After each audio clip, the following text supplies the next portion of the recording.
හරි අයිබෝන් අපි අලුත් එකයක් පටන් ගමු. මේ ඒකේ ඉවර වෙනකොට ඕගලන්ට මේ කතා කරන්න යන දේ හොඳටම පුළුවන් වෙනවා. හොඳටම පුළුවන් වෙනවා. මොකද මෙතන මම මුල් විනාඩි කිහිපය නැත්නම් කාලේ වැය කරන්නේ මම සිද්ධාන්තයක්වත් තාර්කික විද්‍යාව වචනවත් ඒ දේවල් කියලා දෙන්නේ නෙමෙයි. අපි පොඩි කතාවක් අපි අධ්‍යයනය කරමු. මොකද විෂයක් ඉගෙන ගන්නකොට අපිට හැමදාම මතුවෙච්ච ප්‍රශ්නේ තමයි අපිට මේ විෂය තේරෙන්නේ නැති වෙන හේතුව තමයි අපි විෂය නම් ගම් දාගෙන මාතෘකා දාගෙන විෂය ඉගෙන ගන්න යනවා නේ. ඒ විෂයක් කියන්නේ සිද්ධාන්ත කියලා කියන්නේ අපි නිර්මාණය කළ සමාජ දාන එකක් නෙමෙයි. සමාජයෙන් අරගෙන මතු කරන සංකල්පයක්. ඒක නම් විතරයි වෙනස් වෙන්නේ. ඒ නිසා අපි ඉස්සල්ලාම තියෙන සමාජ පසුබිම ගැන අධ්‍යයනය කරමු. මේක සුවිශේෂී ක්‍රමවේදයක්. මේක හරි තාක්ෂණික ක්‍රමවේදයක්. මේ ක්‍රමෙට ඉගෙන ගන්නකොට හරි පහසුවක් වෙනවා. කවදාවත් අමතක වෙන්නේ නැහැ. හරි. අපි අධ්‍යයනයක් කරමු. මෙන්න මෙහෙම. හිතන්න බලන්න එක්තරා කාන්තාවක් ඉන්නවා. අම්මා කෙනෙක් කියලා හිතන්නකෝ. ඒ අම්මා දැන් රැකියාවක් කරනවා. ඇඟලුම් කර්මාන්තවල රැකියාවක් කරනවා. යම් පඩියක් හම්බ වෙන ප්‍රමාණවත් පඩියක් හම්බ වෙනවා. ඒ පවුලේ දරුවෝ 3 දෙනෙක් ඉන්නවා. එක්කෙනෙක් උසස් පෙළ කරනවා අනිත් අය පොඩි. එතකොට මේගොල්ලන්ගේ තාත්තා පිටරට යනවා හදිසියෙම රැකියාවකට. පිටරට යනවා. ඉතින් පිටරට ගිහිල්ලා ටික කාලයක් යනකොට එයාට මාසිකව මුදල් ලෙවන්න බැරි වෙනවා. ඉතින් ආර්ථික අපහසුකම් පොඩ්ඩක් එනවා. දැන් මේ අම්මා රැකියාවෙන් අයින් වෙලා තීරණයක් ගන්න යනවා ව්‍යාපාරයක් කරන්න. මොකද ගෙදර ඉන්න ඕන, දරුවෝ බලා ගන්න ඕන, ස්වාමිපුරුෂයාත් නැහැ. අන්න ඕකත් එක්ක එයා ගන්න තීරණ කොහොමද? එයා වැඩ කරන්නේ කොහොමද? එයාගේ වැඩේ සාර්ථකයිද කියන එක පිළිබඳව අධ්‍යයනය කරමු. දැන් උදාහරණයක් වශයෙන් දැන් මෙයා රැකියාවක් කරනවනේ. රැකියාවෙන් අයින් වුණා. රැකියාවෙන් අයින් වෙලා මෙයා ව්‍යාපාරයක් කරන්න පටන් ගන්නවා. ගෙදර ඉඳගෙන ස්වයං රැකියාව කරන්න. ඒතර මේ ව්‍යාපාරයක් කරනකොට මෙයාට හැකියාවන් දෙකක් තියෙනවා. එකක් තමයි ඇඟලුම් කර්මාන්තශාලාවේ වැඩ කරපු නිසා මෙයාට ගෙදර ගාමන්ට් එකක් දාන්න අදහසක් තියෙනවා. ඒ වගේම මෙයා චුටි කාලේ ඉඳන්ම ආහාර සපයලා තියෙනවා නේද? කේටරින් සර්විස් එකක් කරලා තියෙනවා. ඉතින් ඒ සම්බන්ධ දක්ෂකමුත් තියෙනවා. එම්පිඑම් කටයුතු සම්බන්ධයෙන් කේටරින් සර්විස් එකක් කරන දක්ෂකමුත් එයාට තියෙනවා. කේක් හදනවා වගේ දේවලුත් හැකියාවක් තියෙනවා. ඊට අමතරව මෙයා තව ව්‍යාපාරයක් කරලා තියෙනවා ඒ කාලේ විසිතුරු මල් පැල ඇටි ගා කරන ව්‍යාපාරයක් කරලා තියෙනවා. ඒ පිළිබඳ දක්ෂකමුත් තියෙනවා. නේද? පැලතවනක් කරන. ඉතින් මෙයා ওই අවස්ථා තුනෙන් මෙයා තීරණය කරනවා ගෙදර ඉන්න පුළුවන් විදිහට ගෙදර වැඩ කටයුතු කරගන්න පුළුවන් විදිහට මෙයා ඇඟලුම් කර්මාන්තශාලාවක් පටන් ගන්නවා. මෙයා ඇඟලුම් කර්මාන්තශාලාවක් පටන් ගන්න තීරණය කරනවා. එතකොට නේද? ඇඟලුම් කර්මාන්තශාලාවක්.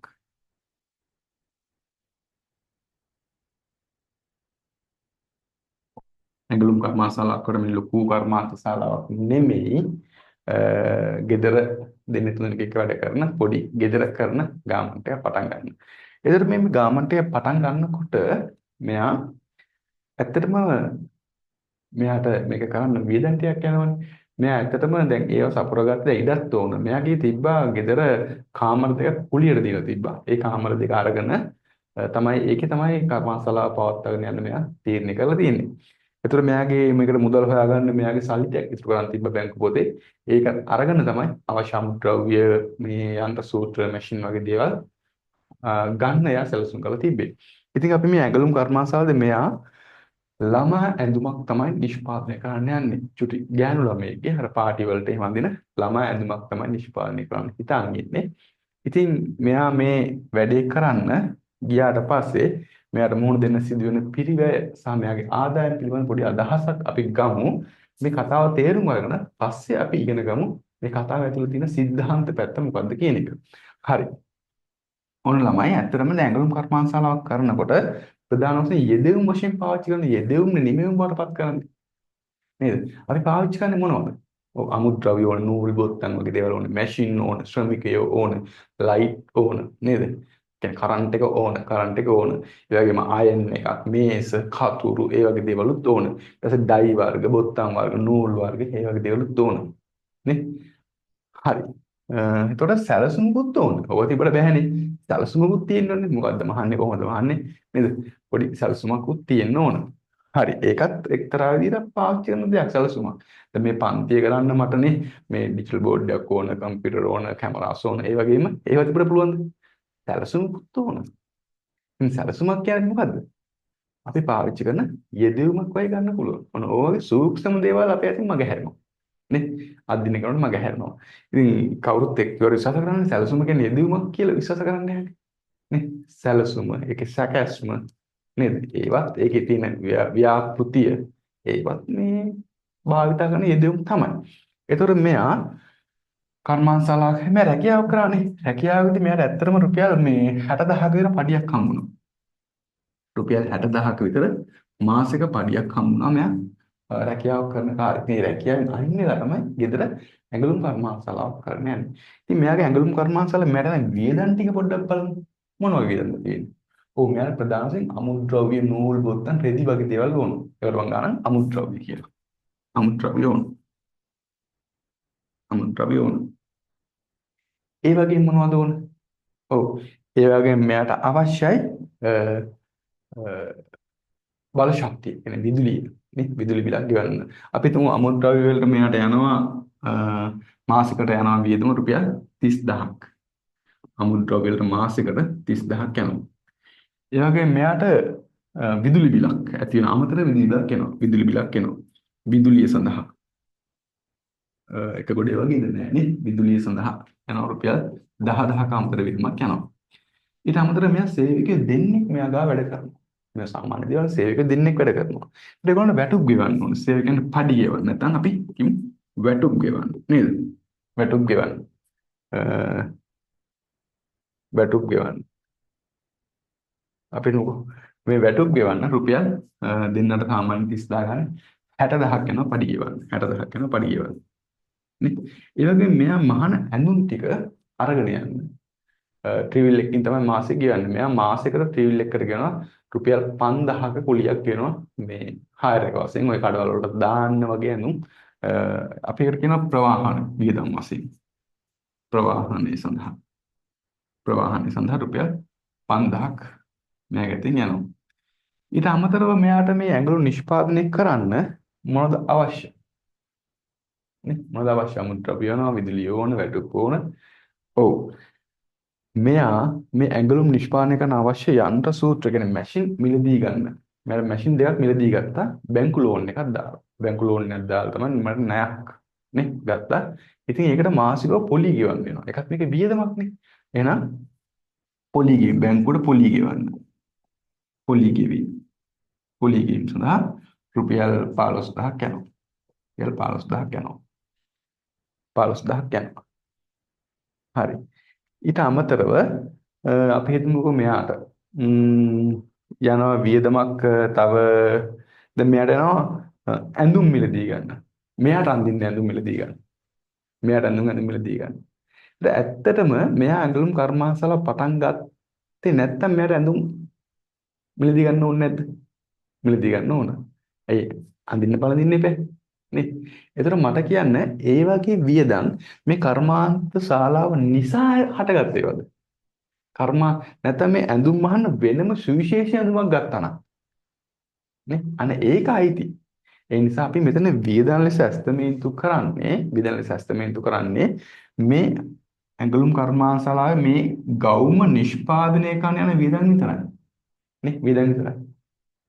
දේතුම් බලන්න මට මේ පන්තියට යන වියදම් ටික කවුරු යවසට පන්තිට කීයක් වියදම් යනවද?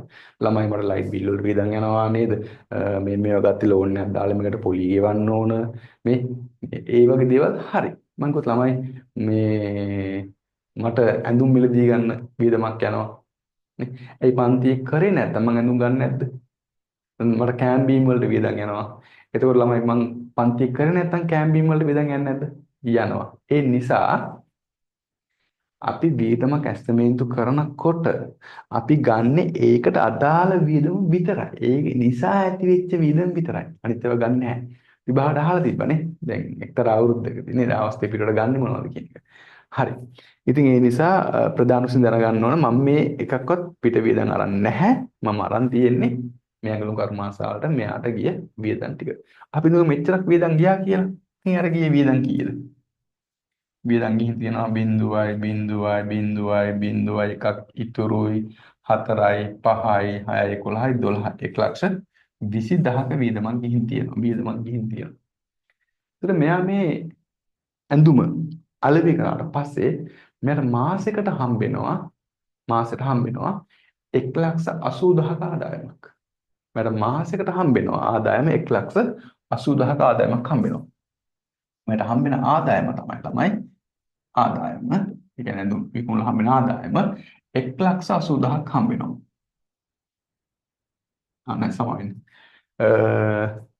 2,00,000ක්.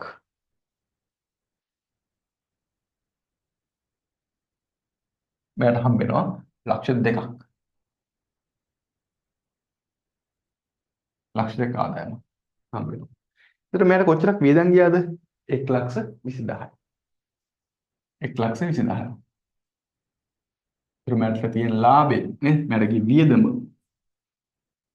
ඒතර මෙයාට ලාභයක් එනවා ළමයි. මෙයාට ලාභයක් එනවා 80,000ක ලාභයක් එනවා. මේක අඩු වෙන්න ඕනේ. 80,000ක ලාභයක් එනවා. නේ 80,000ක ලාභයක් එනවා. ඉතින් මෙයාගේ ව්‍යාපාරයෙන් ලැබුණ ආදායම මෙච්චරයි. මේ ලාභය මෙච්චරයි. ආදායම 2,00,000යි වියදම 1,20,000යි 80,000ක ලාභයක් හම්බ වෙනවා. ඉතින් මෙයා හොඳයි. මෙයා කල්පනා කරනවා ඇත්තටම මේ ලාභයක් තියෙනවා. මම මේ ව්‍යාපාරේ පටන් ගන්නවා කියලා. ව්‍යාපාර කරගෙන යනවා කියලා මෙයා දැන් ව්‍යාපාර කරගෙන යනවා. නේ ව්‍යාපාර කරගෙන යනවා. හැබැයි එයාගේ පුතා නැත්තම් එයාගේ උසස් පෙළ කරන පුතෙක් ඉන්නවනේ.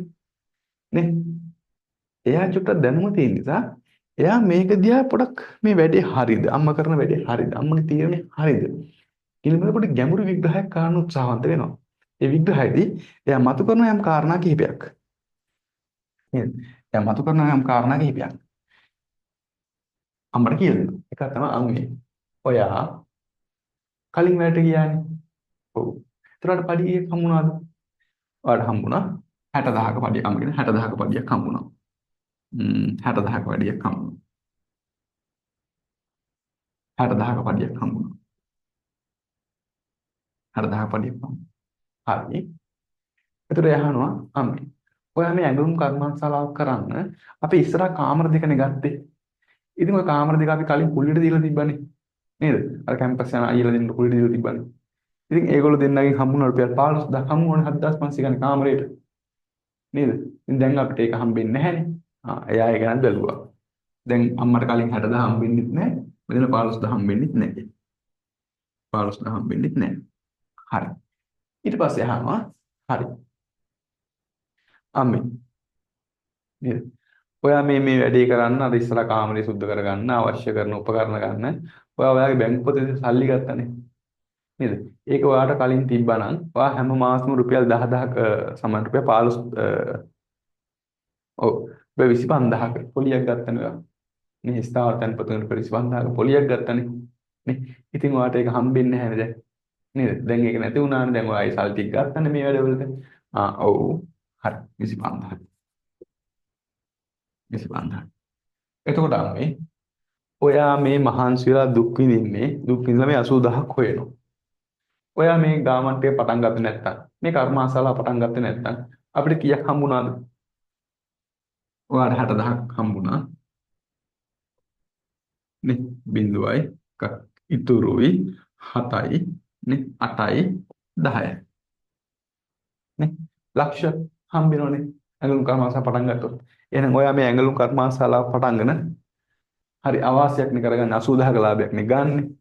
ඉතින් ඔක නොකරන අපිට ලක්ෂයක් එනවනේ. අන්නේ තීරණය. ඇත්තටම එහෙනම් මේ අම්මා ගන්න ඕන තීරණය මොකද්ද? මේ අම්මා ගන්න ඕන තීරණය. දැන් අපි මේවට පොඩක් නමක් දාමුකෝ. දැන් මෙයාට මේ නැති වෙච්ච ඒවා නේ. ඒ නිසා අහිමි වෙච්ච කියලා දාමුකෝ. නැති වෙච්ච ඒවා නිසා අහිමි වෙච්ච.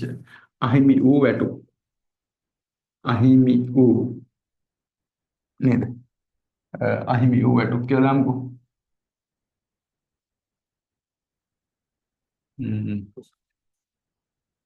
අහිමි වූ වැටු. ඒතර මේ 15,000 මොකද්ද? අර ඒ කාමර දෙක කුලියට දීලා ගත්තනේ අපි දැන් ඒක නැති වෙනවනේ.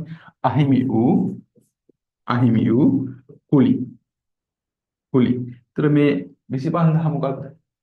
ඔව් අර බැංකු පොතේ සල්ලි ගත්තනේ. ඉතින් එතන හම්බෙන්නේ කුලි දැන් හම්බෙන්නේ නැහනේ. ඒතර අහිමි වූ IMU පොලි පොලි නේද? පොලි. එතකොට IMU කියලා දාලා තියෙන හැම එකටම. නේ? ඉතින් බලන්න එතකොට ඒ අම්මා තීරණ ගද්දී එයා දැන් බලනවා වියදම හැටියට. ඇත්තටම මට ඇත්තටම සල්ලි වලින් යනවා මේවා. මේවා මේ සල්ලි වලින් යනවා. දෙන්න ඕන බාහිර දේවල් මිනිස්සුන්ට. ඒ කියන්නේ අමුද්‍රව්‍ය ගත්ත අයට කරන්ට් බිල ගෙවන්න ඕන, අරගොන්න පඩි ගෙවන්න ඕන, ප්‍රවාහන සඳහා ටෙලිකාර මහත්මයාට ගෙවන්න ඕන, පොලිගේ සඳහා ගෙවන්න ඕන බැංකුවට. ඉතින් මේ බාහිර පාර්ශ්වයට අපි මුදලින් ගෙවන ඒවා විතරයි එයා ගත්තේ. ඇත්තටම එයා මේ ගැන හිතුවොත් අහිමි වෙච්ච ටික. එතකොට මෙයාගේ වියදම හැටියට කීයද? 1,20,000යි. මෙතන ලක්ෂයයි 2,20,000යි. 2,20,000ක වියදමක් යනවා. 2,20,000ක වියදමක් යනවා. නේ? එතකොට ආදායම ලක්ෂ 2යි. එතකොට වියදම 2,20,000යි. එහෙනම් ඒක පාඩුයි. එතකොට මෙයා ව්‍යාපාරේ පටන් ගන්න නැහැ. අර වාසිය ගන්නවා. එහෙනම් ඇත්තටම මෙතන අපි යම් තීරණයක් ගන්නකොට ළමයි හොර මාතයා ගන්න අපි නිතරම බලන්නේ අපේ සාස්කුවෙන් යන මුදල් ප්‍රමාණය විතරයි. නේ? අපිට හම්බෙන්න තියෙන එක නැති වෙන එක බලන්නේ නැහැ. ඒතර අපි ගන්න තීරණ අසාර්ථක වෙනවා. නේ? දැන් උදාහරණයක් වශයෙන් දැන් උගලගේ තාත්තා හැකියාවක් කරනවා. එයාට පඩි හම්බෙන්නේ දෛනිකව තමයි. පඩි හම්බෙන්නේ දෛනිකව. මොන උගලගේ තාත්තා හැකියාවක් කරනවා කියන හිතමු. තාත්තා හැකියාවක් කරනවා. නේද? මොන තාත්තා හැකියාවක් කරනවා. එයාට දිනකට පඩිය 5000ක් හම්බෙනවා. දිනකට පඩිය 5000ක් හම්බෙනවා. හරි. දැන් ඔයගොල්ලෝ තාත්තාත් එක්ක නිවාඩුවක් දාගෙන ඔයාගේ උපන්දින දවසේ තාත්තගෙන් නිවාඩුව දාපට ඇවිදින්න යනවා. කොහේ හරි. කට්ටියම යනවා ඇවිදින්න. හරි. මං අහනවා ළමයි ඔයගොල්ලෝ ඇවිදින්න ගියාට පස්සේ ඔයගොල්ලන්ගේ වියදම කීයද? නේ? එයා ටැක්සේරු කරනවා. අපිට අයිස්ක්‍රීම් කන්න මෙච්චරක් ගියා, බස් එකට මෙච්චරක් ගියා, සත්තු අත බලන්න යන ටිකට් එක මෙච්චරක් ගියා. ඔක්කොම අපිට 9000ක් ගියානේ සර්. 9000ක වියදමක් ගියා. වියදමක් ගියා. එතකොට ඇත්තටම බැලුවොතින් සල්ලි වලින් ගියේ 9000යි. සල්ලි වලින් ගියේ 9000යි. නමුත් තාත්තට පඩිය හම්බෙන එක නැති වුණා 5000ක්. ඒකත් වැයවීමක්. වැයවීමක්. එතකොට ඇත්තටම ඒකත් වැයවීමක්. ඇයි? මුදලෙන් ගියා 9000ක් ලැබෙන්න තියෙන 5000 නැති වුණා. එතන ඔක්කොම වියදම වෙන්න ඕන කීයද ඔයගොල්ලන්ගේ? ඔක්කොම වියදම වෙන්න ඕන 14000ක් තමයි ඔයගොල්ලන් ට්‍රිප් එකේ වියදම. ට්‍රිප් එකේ ඉන්න. නිතරම ප්‍රායෝගික ජීවිතේ හිතද්දී හිතන්න අතෙන් යන දේවල් විතරක් නෙමෙයි නැති වෙන දේවල් ගැන හිතන්න ඕනේ. මොකද ඒව ගැන හිතුවොත් ඒ විදිහම තක්සේරු කරගත්තොත් තමයි අපිට කාර්යක්ෂම තීරණයක් ගන්න පුළුවන් වෙන්නේ. නේ? මේක ප්‍රායෝගිකව ඇත්තටම ඉස්සරහ තීරණ ගන්නදී අපිට නැති වෙන දේවල් පවා හිතන්න ඕන නේද? හරි. එයා දස තියාගන්න. එහෙනම් මේකේ අපි ඉගෙන ගත්ත දෙයක් තමයි ප්‍රායෝගික අතරට වැදගත් වෙන දේ තමයි අපි යම් තීරණයක් ගන්නකොට අපිට නැති වෙනවා. නේ? කොච්චරක් නැති වෙනවද කියන එක පිළිබඳව බලන්න කොච්චරක් වියදමක් අහිමි වෙනවද කියන එක නේද? හරි. ඊළඟ කාරණේ අපි මෙතන මේ බලමුකෝ දැන් එතකොට ඔන්න මෙතනදී අපිට මතුවෙනවා ළමයි වියදම් වර්ග දෙකක්. හොඳට මතක තියාගන්න අංකයේ කාරණේ අපි යමකට වියදමක් ඇස්තමේන්තු කරනකොට ප්‍රධාන පොයින්ට් එක ඒකට අදාළ වියදම් විතරක් ගන්න ඕන. ඒකට අදාළ වියදම් විතරක් ගන්න ඕන. නේද? මේ වැදගත් පොයින්ට්. ඒකට අදාළ වියදම් විතරක් ගන්න ඕන. අදාළ වියදම් විතරක් ගන්න ඕන. නේ? මේකට අදාළ නැතිව මොනවද? නේ? මේකට අදාළ නැතිව අපි මේකට දැම්මොත් මෙහෙම. මේකට දැම්මොත් ළමයිගේ අධ්‍යාපන වියදම් යනවා මේ රුපියල් 10000ක්. ඒක ගුණ කර්මාන්ත අදාළ නෙමෙයිනේ. මොකද ගුණ කර්මාන්තවල පටන් ගත්තත් නැතත් ඒ වියදම දරන්න බෑ. මොනවද මේ අදාළ වියදම් කියන්නේ? ළමයි අදාළ වියදම් කියන්නේ ඒ වැඩේ නිසා එන්න ඕන ඒ වැඩේ නැත්තම් නැති වෙන්න ඕන. ඒ වැඩේ නැත්තම් නැති වෙන්න ඕන. දැන් ඔයා ඉගෙන ගන්න විදිහම දැන් අම්මට මේ ගාමන්ටය පටන් ගත්තත් නැතත් ඒ ටික කරන්න ඉපේ. දැන් ඔයා උසස් පෙළ කරන පුතෙක්නේ. ඔන්න ඔයාලට කොණ්ඩේ කපන්න හැම මාසෙම වියදමක් යනවා. ඒක මේකට දානවද? නෑ මේක සම්බන්ධ වියදමක් නෙමෙයි. සම්බන්ධ වියදමක් නෙමෙයි. ඒ වගේ ගේ පේන්ට් කරන එක. ඔයා අවුරුද්දෙන් අවුරුද්ද ගේ පේන්ට් කරනවා. හරි ගේ නඩත්තු කරනවා. හරි මොනවා හරි එකක්. නේද? හිතමු බලන්න දැන් ඔයා අර දැන් මේ කාමරයකනේ පටන් ගත්තේ මේ වැඩේ. ඒ කාමරේ වහල කඩා වැටෙන කොස්සත්තක් වැටිලා. දැන් ඕන්න බලපුවම මේකට දාගන්න වියදමක් වහල කඩා ගන්න පිටින් වහල සෑදීම 30000ක්. මේක දාන එක හරිද වැරදිද? ඇයිලා මේ ගවර්න්මන්ට් එක නිසාද මේ වහල කඩා තියෙන්නේ? නැහැනේ. ගවර්න්මන්ට් එක කරත් දත් කොස්සත් කඩා වැටෙනවා. ඒ විදිහම දරන්න ඕන. ඒ නිසා අංක එක අදාළ වියදම විතරයි ගන්න ඕන. නේද? අංක එක අදාළ වියදම විතරයි ගන්න. ඒක හොඳට මතක තියාගන්න. ඊළඟ කාරණේ තමයි ළමයි ඊළඟ කාරණේ තමයි අපි වියදමක් ගද්දී අපි තීරණයට අවශ්‍ය වෙන වියදමක් ගද්දී අපි මෙන්න මේ වියදම් ටික දිහා හොඳට බැලුවොත් අපිට මේ භාණ්ඩය හදන්න ළමයි සම්පත් ආකාර දෙකකට ලැබිලා තියෙනවා. සම්පත් ආකාර දෙකකට වර්ග නෙමෙයි ආකාර දෙකකට ලැබිලා තියෙන එකක් තමයි මේ පිටින් ගත් සම්පත් මේවා. අමුද්‍රව්‍ය පිටින් ගත්තා. ඒ නිසා මේකට අපි සාමාන්‍යයෙන් අපි දානවා බාහිර සම්පත් කියලා. මේකට බාහිර සම්පත් නේද? බාහිර සම්පත්. අපි පාවිච්චි කරලා දෙන ලයිට් බිල පිටින් ගත්තේ. අපි ඒකනේ පිටට ගෙවන්නේ සල්ලි වලින්. ඒක අද ගෙවුවත් එකයි චෙක් එක ගෙවුවත් එකයි ලබන මාස දෙන්නම් කිව්වොත් එකයි. කොහොමද පිටට දෙන්න එපා. හරි. ඒවට යන වියදම්. ඒතර මේවල මේ බාහිර සම්පත් නෙමෙයි අපේ සම්පත්. අපේ ශ්‍රමය, අපේ ගෙදර, අපේ සල්ලි පාවිච්චි කරලා තියෙනවා. අපේ කාමරේ පාවිච්චි කරලා තියෙනවා. මේවා ආයතනේ සතු, Taman සතු සම්පත්. එහෙනම් ආයතනය කියලා දාන්නම් කොහොමද? ආයතනය කියලා. ආයතනේ සතු සම්පත්. මේ ලැබෙන දැනුම ඇත්තටම ගුරුවරයෙක් බවට පත් වෙන්න අවශ්‍ය කරන දැනුම මෙතන තියෙනවා. පත් වෙන ශිෂ්‍යයෙක් වශයෙන් ඉගෙන ගන්නවා නම් මේ වගේ දේවල් සංකීර්ණ දේවල් අවශ්‍ය නැහැ ඔයගොල්ලන්ට. නමුත් මේක හොඳට සූක්ෂමව ගැඹුරු තන් පවා නේද? තේරුම් ගන්න පුළුවන් විදිහට මෙන්න මේවා සාරාංශගත කරගමු. හරි. එහෙනම් ඇත්තටම අපි ඊළඟ කාරණේ තමයි අපිට භාණ්ඩයක් නිෂ්පාදනය කරන ප්‍රධාන වශයෙන් අපි අදාළ වියදම ගන්න ඕන. ඊළඟ තමයි බාහිර සම්පත් පාවිච්චි කිරීම වෙනුවෙන් කරන වියදම. මොනවද? බාහිර සම්පත් පාවිච්චි කිරීම වෙනුවෙන් අර ඉස්සෙල්ලා මේ අම්මා බාහිරට ගේපු මුදල් විතරයි වියදමට ගත්තේ. ඒකයි මෙයාගේ තීරණය අසාර්ථක වුනේ. නේද? එහෙනම් ඊළඟට අදහසක් ගන්න ඕන බාහිර සම්පත් සඳහා ගෙවීම. බාහිර සම්පත් සඳහා ගෙවීම. බාහිර සම්පත් සඳහා ගෙවීම. ඔයගොල්ලෝ පුළුවන් නම් මේ වීඩියෝ එක බලනකොට බලන ගමන් පොඩ නවත්ත මේ වගේ සාරාංශයක් ඔයගොල්ලෝ A4 කොල්ලේ ගහ ගන්නවා නම් මේ හැම දෙයක්ම අන්තර්ගත කරගන්න පුළුවන්. එතකොට ඊළඟට තමයි ළමයි අපි මේ අම්මගේ තීරණය වැරදි කියලා අපිට මතුනේ මෙයා අහිමි වෙච්ච මෙයාගේ ආදායම් ටිකක් තියෙනවා. ඒ කියන්නේ හිතුවේ නැහැ. ඒ ගැන හිතුවොතින් තමයි අපි ගන්න තීරණේ හරියටම කරගන්න පුළුවන් වෙන්නේ. එහෙනම් මේකත් වියදමක්. මේක සල්ලි වලින් යන එකක්ද? පිටට දෙන එකක්ද? නෑ අපිට ලැබෙන්න තියෙන දේවල් නැති වෙච්ච වියදම.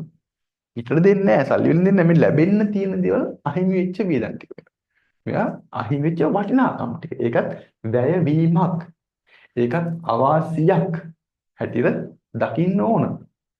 එහෙනම් අපි ඒ වියදම ගමු අපි එහෙමනම් ආයතනේ සතු සම්පත් සඳහා අහිමි වීම කියලා දාමු.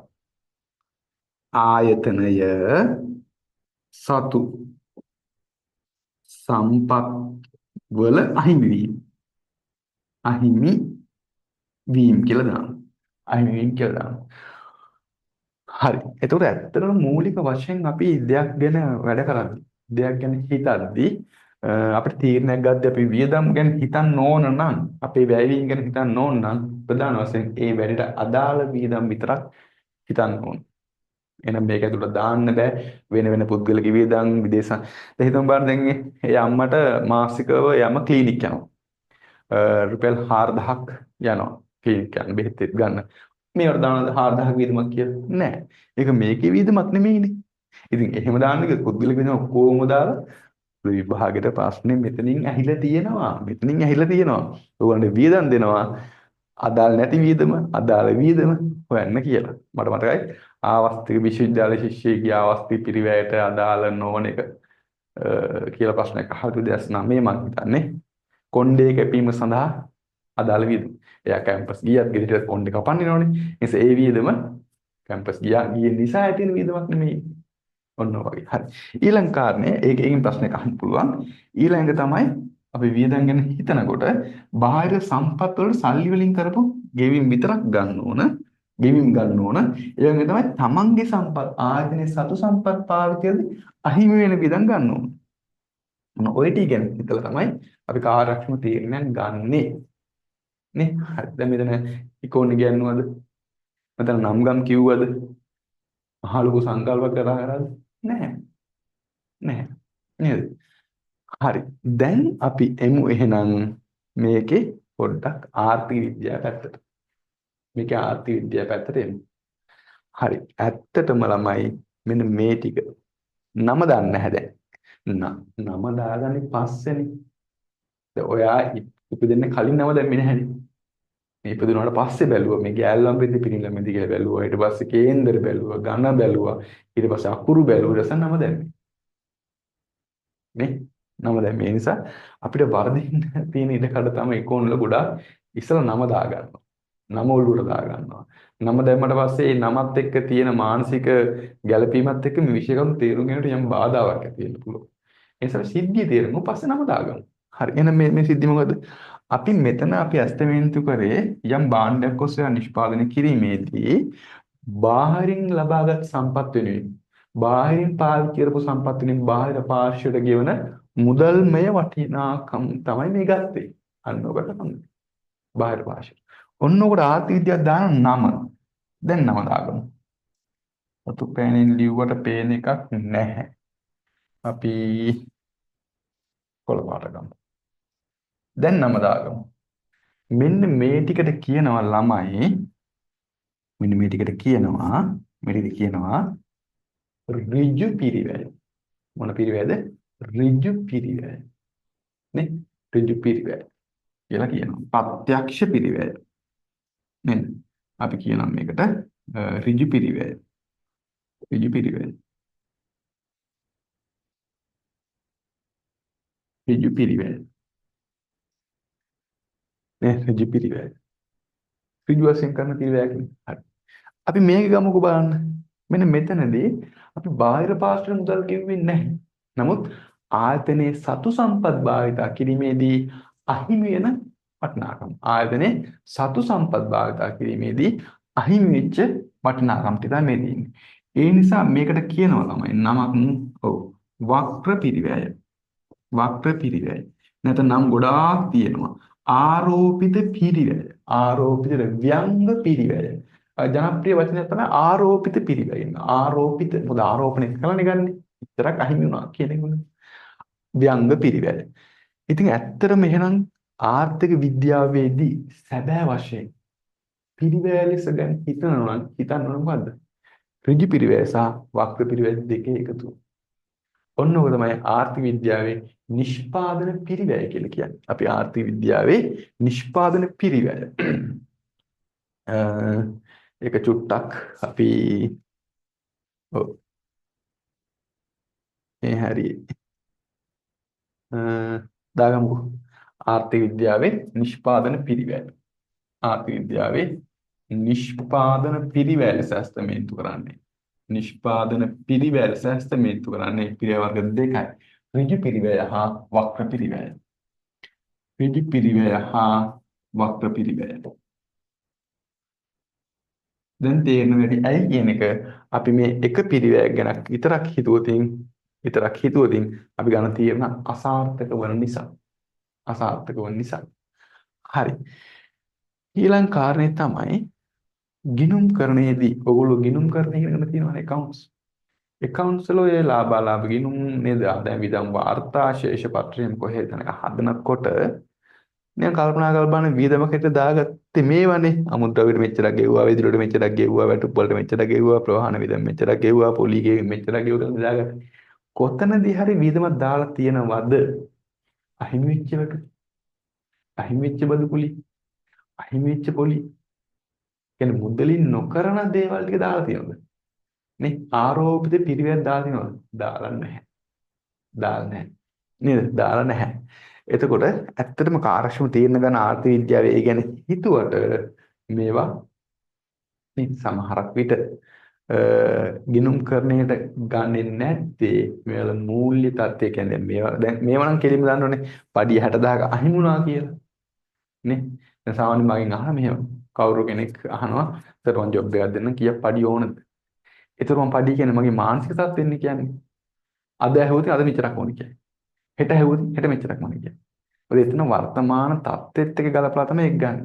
ඒ නිසා එතන මානසික වටිනාකමක් පිළිබඳ සංඛ්‍යා ගැළපීමක් එතන තියෙනවා. ඒ නිසා ගිණුම් කරන දේවල් සැලකිල්ලට ගන්නෙ නැහැ.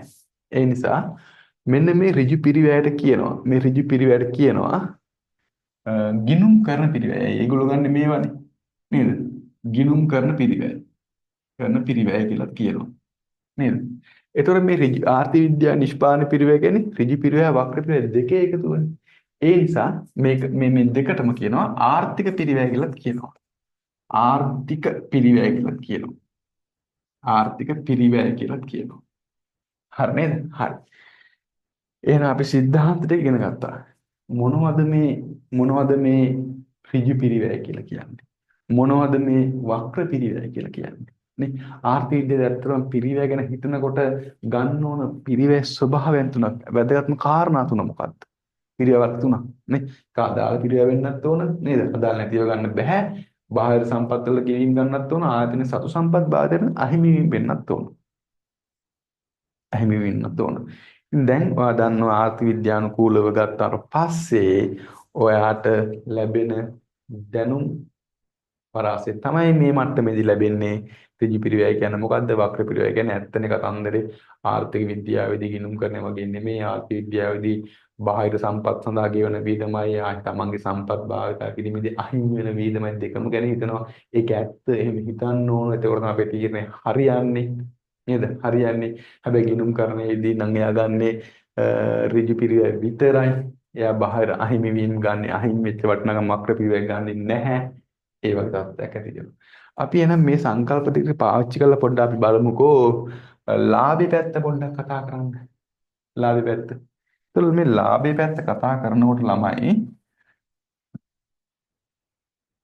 ලාභයේ පැත්ත කතා කරනකොට ලාභයේ ආකාර දෙකකට අපි අධ්‍යයනය කරනවා. ඒක තමයි ආර්ථික විද්‍යාඥයා ලාභේ ගන්න කොහොමද නේ? අපි ඊට කලින් පිරිවැය පොඩ්ඩක් අපි කතා කරමු. ඊට කලින් පිරිවැය පැත්ත කතා කරමු. අපි ඒක දැනටමත් දන්නවා. පිරිවැය පැත්ත කතා කරනකොට ගිණුම් කරණයේදී පිරිවැය ලෙස ගන්නෙ එකක් ආර්ථික විද්‍යාවේ පිළිවෙලස ගන්න දෙකක්. ඒතර ගිණුම් කරණයේදී ගණකාධිකාරීවරයා නේ ගිණුම් කරන පිරිවැය ලෙස ගන්නෙ එක පිරිවැයයි. මොන පිරිවැයද? ඍජු පිරිවැය විතරයි. නේද? ඍජු පිරිවැය විතරයි. පිරිවැය විතරයි. නේ? ඒතර ආර්ථික විද්‍යාවේදී ඍජු පිරිවැයට අමතරව වක්‍ර පිරිවැයක් ගන්නවා. වක්‍ර පිරිවැයක් ගන්නවා. නේ? එතකොට ආර්ථික විද්‍යාවේදී ආර්ථික පිරිවැය කියලා ගත්තොත් මෙන්න කොටස් දෙකක් එනවා. මේකත් එනවා මීට අමතරව තව පිරිවැයක තියෙනවා වක්‍ර පිරිවැයක් එනවා. වක්‍ර පිරිවැයක් එනවා. නේ? වක්‍ර පිරිවැයක් එනවා. හරි. එතකොට අපි ගත්තොත් ගිණුම් කරන පිරිවැය සංඛ්‍යා දාලා බලමුකෝ. ගිණුම් කරන අනුව පිරිවැය නම් මෙයා ගන්න 1,20,000 මෙතන. 1,20,000. ඒක පොඩ්ඩක් මෙහෙම ලියමු නේද? ඔයගොල්ලෝ නැත්තම් මේක පොඩ්ඩක් තේරුම් ගන්න අමාරුයි. හරි. මෙහෙම ලියමුකෝ අපි. එතකොට ගිණුම් කරන පිරිවැය ගත්තොත් ඒක ළමයි ඍජු පිරිවැය විතරයි. ඍජු පිරිවැය විතරයි. ආර්ථික විද්‍යාවේදී පිරිවැය ගත්තොත් පිරිවැය නෙමෙයි පිරිවැය. ආර්ථික විද්‍යාවේදී ආර්ථික පිරිවැය කියලා ගත්තොත් මොකක්ද? ඔව් ඍජු පිරිවැයයි වක්‍ර පිරිවැයයි දෙකම ගන්නවා. ඒතර ඇත්තටම පිරිවැය වැඩි මේ ආර්ථික පිරිවැය. ආර්ථික පිරිවැය වැඩි. ඒතර ගිණුම් කරන පිරිවැයදී ඇත්තටම ගිණුම් කරන පිරිවැය 1,20,000 විතරයි තියෙන්නේ. මෙතන 1,20,000 විතරයි තියෙන්නේ. හැබැයි ආර්ථික විද්‍යාවේ ඇත්තටම පිරිවැයස ගන්න ඕන 1,20,000ක් ගන්න ඕන. ඊට අමතරව අහිමි වෙච්ච දේවල් ටික තියෙනවානේ. ඒතර ලක්ෂයක් අහිමුණා මේ. දැනට ලක්ෂයක් අහිමුණා. ඒවත් ගන්න ඕන. ලක්ෂයක් අහිමුණා. ඒතර ආර්ථික විද්‍යාවේ පිරිවැය 2,20,000ක් එනවා. එහෙනම් පිරිවැය වටිනාකම වැඩි වෙනවා. පිරිවැය පැත්තෙන් වටිනාකම වැඩි වෙනවා ආර්ථික විද්‍යාවේ පිරිවැය. ඒක ලොකු ප්‍රමාණයක්. ඊට පස්සේ මේ දෙක අතර වෙනස තමයි ලක්ෂ්‍ය වක්‍ර පිරිවැය. ඔන්න ඕකෙන් ප්‍රශ්න හදන්න පුළුවන්. හරි. ඉතින් අපි ලාභ පැත්ත ගමුකෝ. එහෙනම් අපි ලාභ පැත්ත ගමු. ලාභ පැත්ත ගත්තට පස්සේ නේද? අපි ලාභ පැත්ත ගමුකෝ. ලාභ පැත්ත ගත්තට පස්සේ අපිට ලාභ කොටස් දෙකක් එනවා. මොකද්ද? ගිණුම් කරන ලාභය සහ එහෙනම් ගිණුම් කරන ලාභය සහ ආර්ථික ලාභය. ඒතර ගිණුම් කරන ලාභය හොයන්නේ ආදායමෙන් අඩු කරන්නේ. ආදායමෙන් අඩු කරන්නේ වියදම මොන වියදමද? ඔව් ඍජු පිරිවැය. ඍජු වියදම විතරයි. ඒතර ආර්ථික ලාභය ගත්තට පස්සේ ආර්ථික ලාභය හොයන්න අපි ආදායමෙන් අඩු කරනවා. ඍජු පිරිවැයයි වක්‍ර පිරිවැයයි දෙකම. දැන් මේ බෝඩ් එක බැලුවට නම් තේරෙන්නේ නැහැ මෙයි මේ කැලි කැලි අකුරු තියෙන්නේ. නේද? අකුරු තියෙන්නේ. මං කී ලියන්නේ ඒ නිසා. හරි. එතකොට අපි බලමු මේ මෙයාගේ ආදායම කීයක් තිබ්බද? මට මතක හැටියට ආදායම තිබ්බා ලක්ෂ 2ක්. එහෙනම් මෙතනත් ලක්ෂ 2යි ආදායම. මෙතන ලක්ෂ 2යි. ආදායම ලක්ෂ 2යිනේ. ලක්ෂ 2යි. හරි. වියදම ගත්තොත් මෙයා අඩු ගන්න ඍජු පිරිවැය විතරනේ. 1,20,000යි. අර අම්මා කලින් හොයලා තිබ්බේ. අන්න ඒ වගේ. 1,20,000යි. එතකොට මෙයාගේ ලාභය ගත්තට පස්සේ සමානයි ලාභය 80,000ක ලාභයක් එනවා. 80,000ක ලාභයක් එනවා. මෙන්න මෙතන ගත්තොත් ළමයි ලක්ෂ 2යි පිරිවැය ගත්තොත් එකකින් අඩු කරනවා කොටස් දෙකක් නිසා වරන් හිතුව දාගමු අපි. කොටස් දෙකක් නිසා 1,20,000 කුත් එනවා. ඊට පස්සේ ලක්ෂයකුත් එනවා. එතකොට 2,20,000යි. ලාභයක් නෙමෙයි එන්නේ පාඩුවක්. කීයක පාඩුවක්ද? 20,000ක පාඩුවක් එනවා. හරි. තාම සිද්ධාන්ත ටික කරුණු ගොනු කරේ නැහැ. මම මේ ප්‍රායෝගිකව පොඩ්ඩක් කාණට මතු කරලා දෙන්න යන්නේ. හරි. දැන් එහෙනම් හරි ලේසි. ප්‍රධාන අදහස් දෙක අපි ගත්තා. නේද? පිරිවැය කියන්නේ මොකද්ද? නේ? අපි හිතන පිරිවැය මොකද්ද? නොහිතන පිරිවැය මොකද්ද? අපි හිතන්න ඕන මොනවද? නේ? ආර්ථික විද්‍යාවේදී ඇත්තටම ගන්න ඕන පිරිවැය දෙකම ගන්න ඕන නේද? හරි. දැන් අපි සිද්ධාන්ත වලට එමු. ප්‍රශ්න අහන්න මෙන්න මේ. ආර්ථික විද්‍යාවේ නිෂ්පාදන පිරිවැය කියලා කියන්නේ මොකක්ද? දැන් ඔයන් අහනවා. දැන් පාරතොට යනවා. මම කවුරුයි අහනවා. නේද? නංගි කෙනෙක් ඇහුවකින් මොකද්ද? අයියේ මේ ආර්ථික විද්‍යාවේ පිරිවැය කියන්නේ මොකද්ද? හරි ලේසි. ආර්ථික විද්‍යාව අපි නිෂ්පාදන පිරිවැය කියලා ගන්නේ ආයතනයේට භාණ්ඩයක් ඔස්සේක් නිෂ්පාදනය කරන භාවිතය කරන සියලුම සම්පත්. කියන්නේ ආයතනයේ සතු සම්පත් සහ පිටින් ගන්න සම්පත් සඳහා වැය වෙන පිරිවැය. හරි ලේසි. නේ? ඒක කොටස් දෙකයි. බාහිර සම්පත් වල පිරිවැයට අපි කියනවා ඍජු පිරිවැය. ආයතනයේ සතු සම්පත් වල පිරිවැයට කියනවා අපි වක්‍ර පිරිවැය. නේ? වක්‍ර පිරිවැය. හැබැයි ගිණුම් කරුවෝ එහෙම නෙමෙයි. ගිණුම් කරුවෝ ගන්නේ ඍජු පිරිවැය විතරයි. හරි. ඔන්න ඕක මේකේ පදනම. මේකේ හරය මේකයි. මෙන්න මේ හරය මුල් කරගෙන අපි ඊළඟ කොටසට යන්න බලන්න. නේ? හරය මුල් කරගෙන ඊළඟ කොටසට යන්න. හරි. දැන් එහෙනම් එමු සිද්ධාන්ත වලට එනවා. අපි අත්‍තරම නිෂ්පාදන පිරිවැය ආර්ථික විද්‍යාවේදී පිරිවැය වර්ග දෙකක් නිෂ්පාදන පිරිවැයේදී පිරිවැය වර්ග දෙකක් අධ්‍යයනය කරන එකක් තමයි මොකද්ද?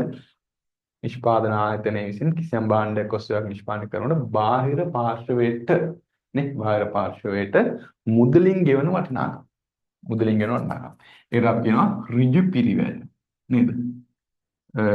ඒකට අපි කියනවා ඍජු පිරිවැය. අපන්න සුදු පාටින් ලියමුකෝ. ඒකට අපි කියනවා ඍජු පිරිවැය. නේද?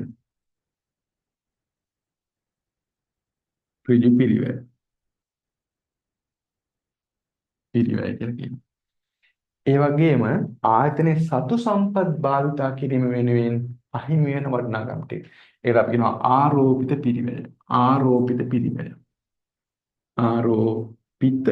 පිරිවැය. ඒක දන්නවනේ දැනට. ඒක දන්නවා. දැන් ඊළඟ මේ ක්‍රමානුකූලව ඉගෙන ගමු අපි. දැන් මේ දෙක දන්නවා. එහෙනම් මේකට හැකියතාක් උදාහරණ මොනවද? මේවට හැකියතාක් උදාහරණ මොනවද? අන්න ඒ ටික අධ්‍යයනය කරන්න. අපි ඇත්තටම භාණ්ඩයක් ඔස්සේ නිෂ්පාදනය කරනකොට ඒක ආයතනයේ සතුයිද ආයතනයේ පිටද ඒවට පොඩ්ඩක් ලේසියට මතක හිටින්නේ නැහැ නම් මම මෙහෙමත් කරලා තියන්නම්කෝ මෙතන පොඩ්ඩක් මේ ආයතනයේ සතු නෑ සමාන ඍජු කියන්නේ බාහිර සම්පත් බාහිර සම්පත් ඒකට තේරෙනවද බාහිර සම්පත් වෙනුවෙන් සම්පත් වෙනුවෙන් කරන ඒවා මේ මොකද්ද ආයතනයේ සතු සම්පත් බාහිර සම්පත් සඳහා ගෙවීම කියලා දාන්නකෝ සඳහා බාහිරට ගෙවීම කරනවානේ ගෙවීම මේ ආයතන සතු සම්පත් වල අහිමි හරියට මේ සාරාංශය ආයතනය සතු සම්පත් වල අහිමි වීම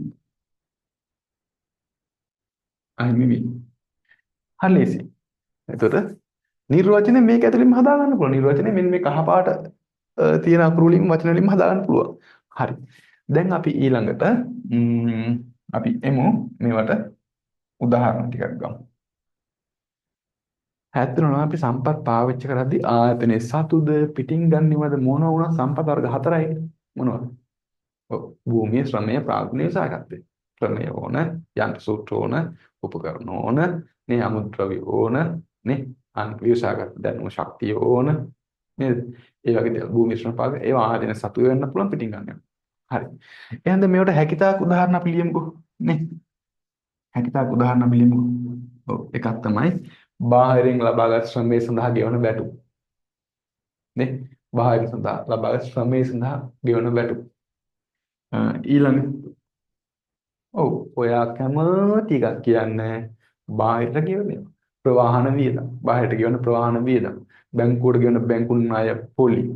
නේ පිටින් ලොරියක් ගත්තා නම් කුලියට ලොරි සඳහා ගෙවන කුලි පිටින් බිල්ඩින් එකක් ගත්තා නම් කඩ කැල්ලක් අපි පොඩ බාහිරින් ලබාත් කඩේ සඳහා ගෙවන කුලිය නේ පිටින් මොනවද ගන්නෙ ඒ සඳහා ලයිට් බිලට සඳහා ගෙවනවත් පිටට ගෙවනවනේ ඒ සියල්ලම තමයි එන්නේ ඉතින් ඒවට උදාහරණ නම් එච්චර මහන්සි වෙන්න ඕනේ නැහැ ඉතින් ඒවා ලේසි ඕන තරම් කියන්න පුළුවන් ඒවා ලේසි හැබැයි මේ ආරෝපිත පිරිවැය තුල තත්ත්වය ගත්තට පස්සේ එතනදී චුට්ටක් හරි මේ ඔක්කොටම අපි ගියා කියමුකෝ සාමාන්‍ය මම නිකන් දාන්න තක්සේරුවක් කරන්න මේ ඔක්කොටම ගියා කියමුකෝ රුපියල්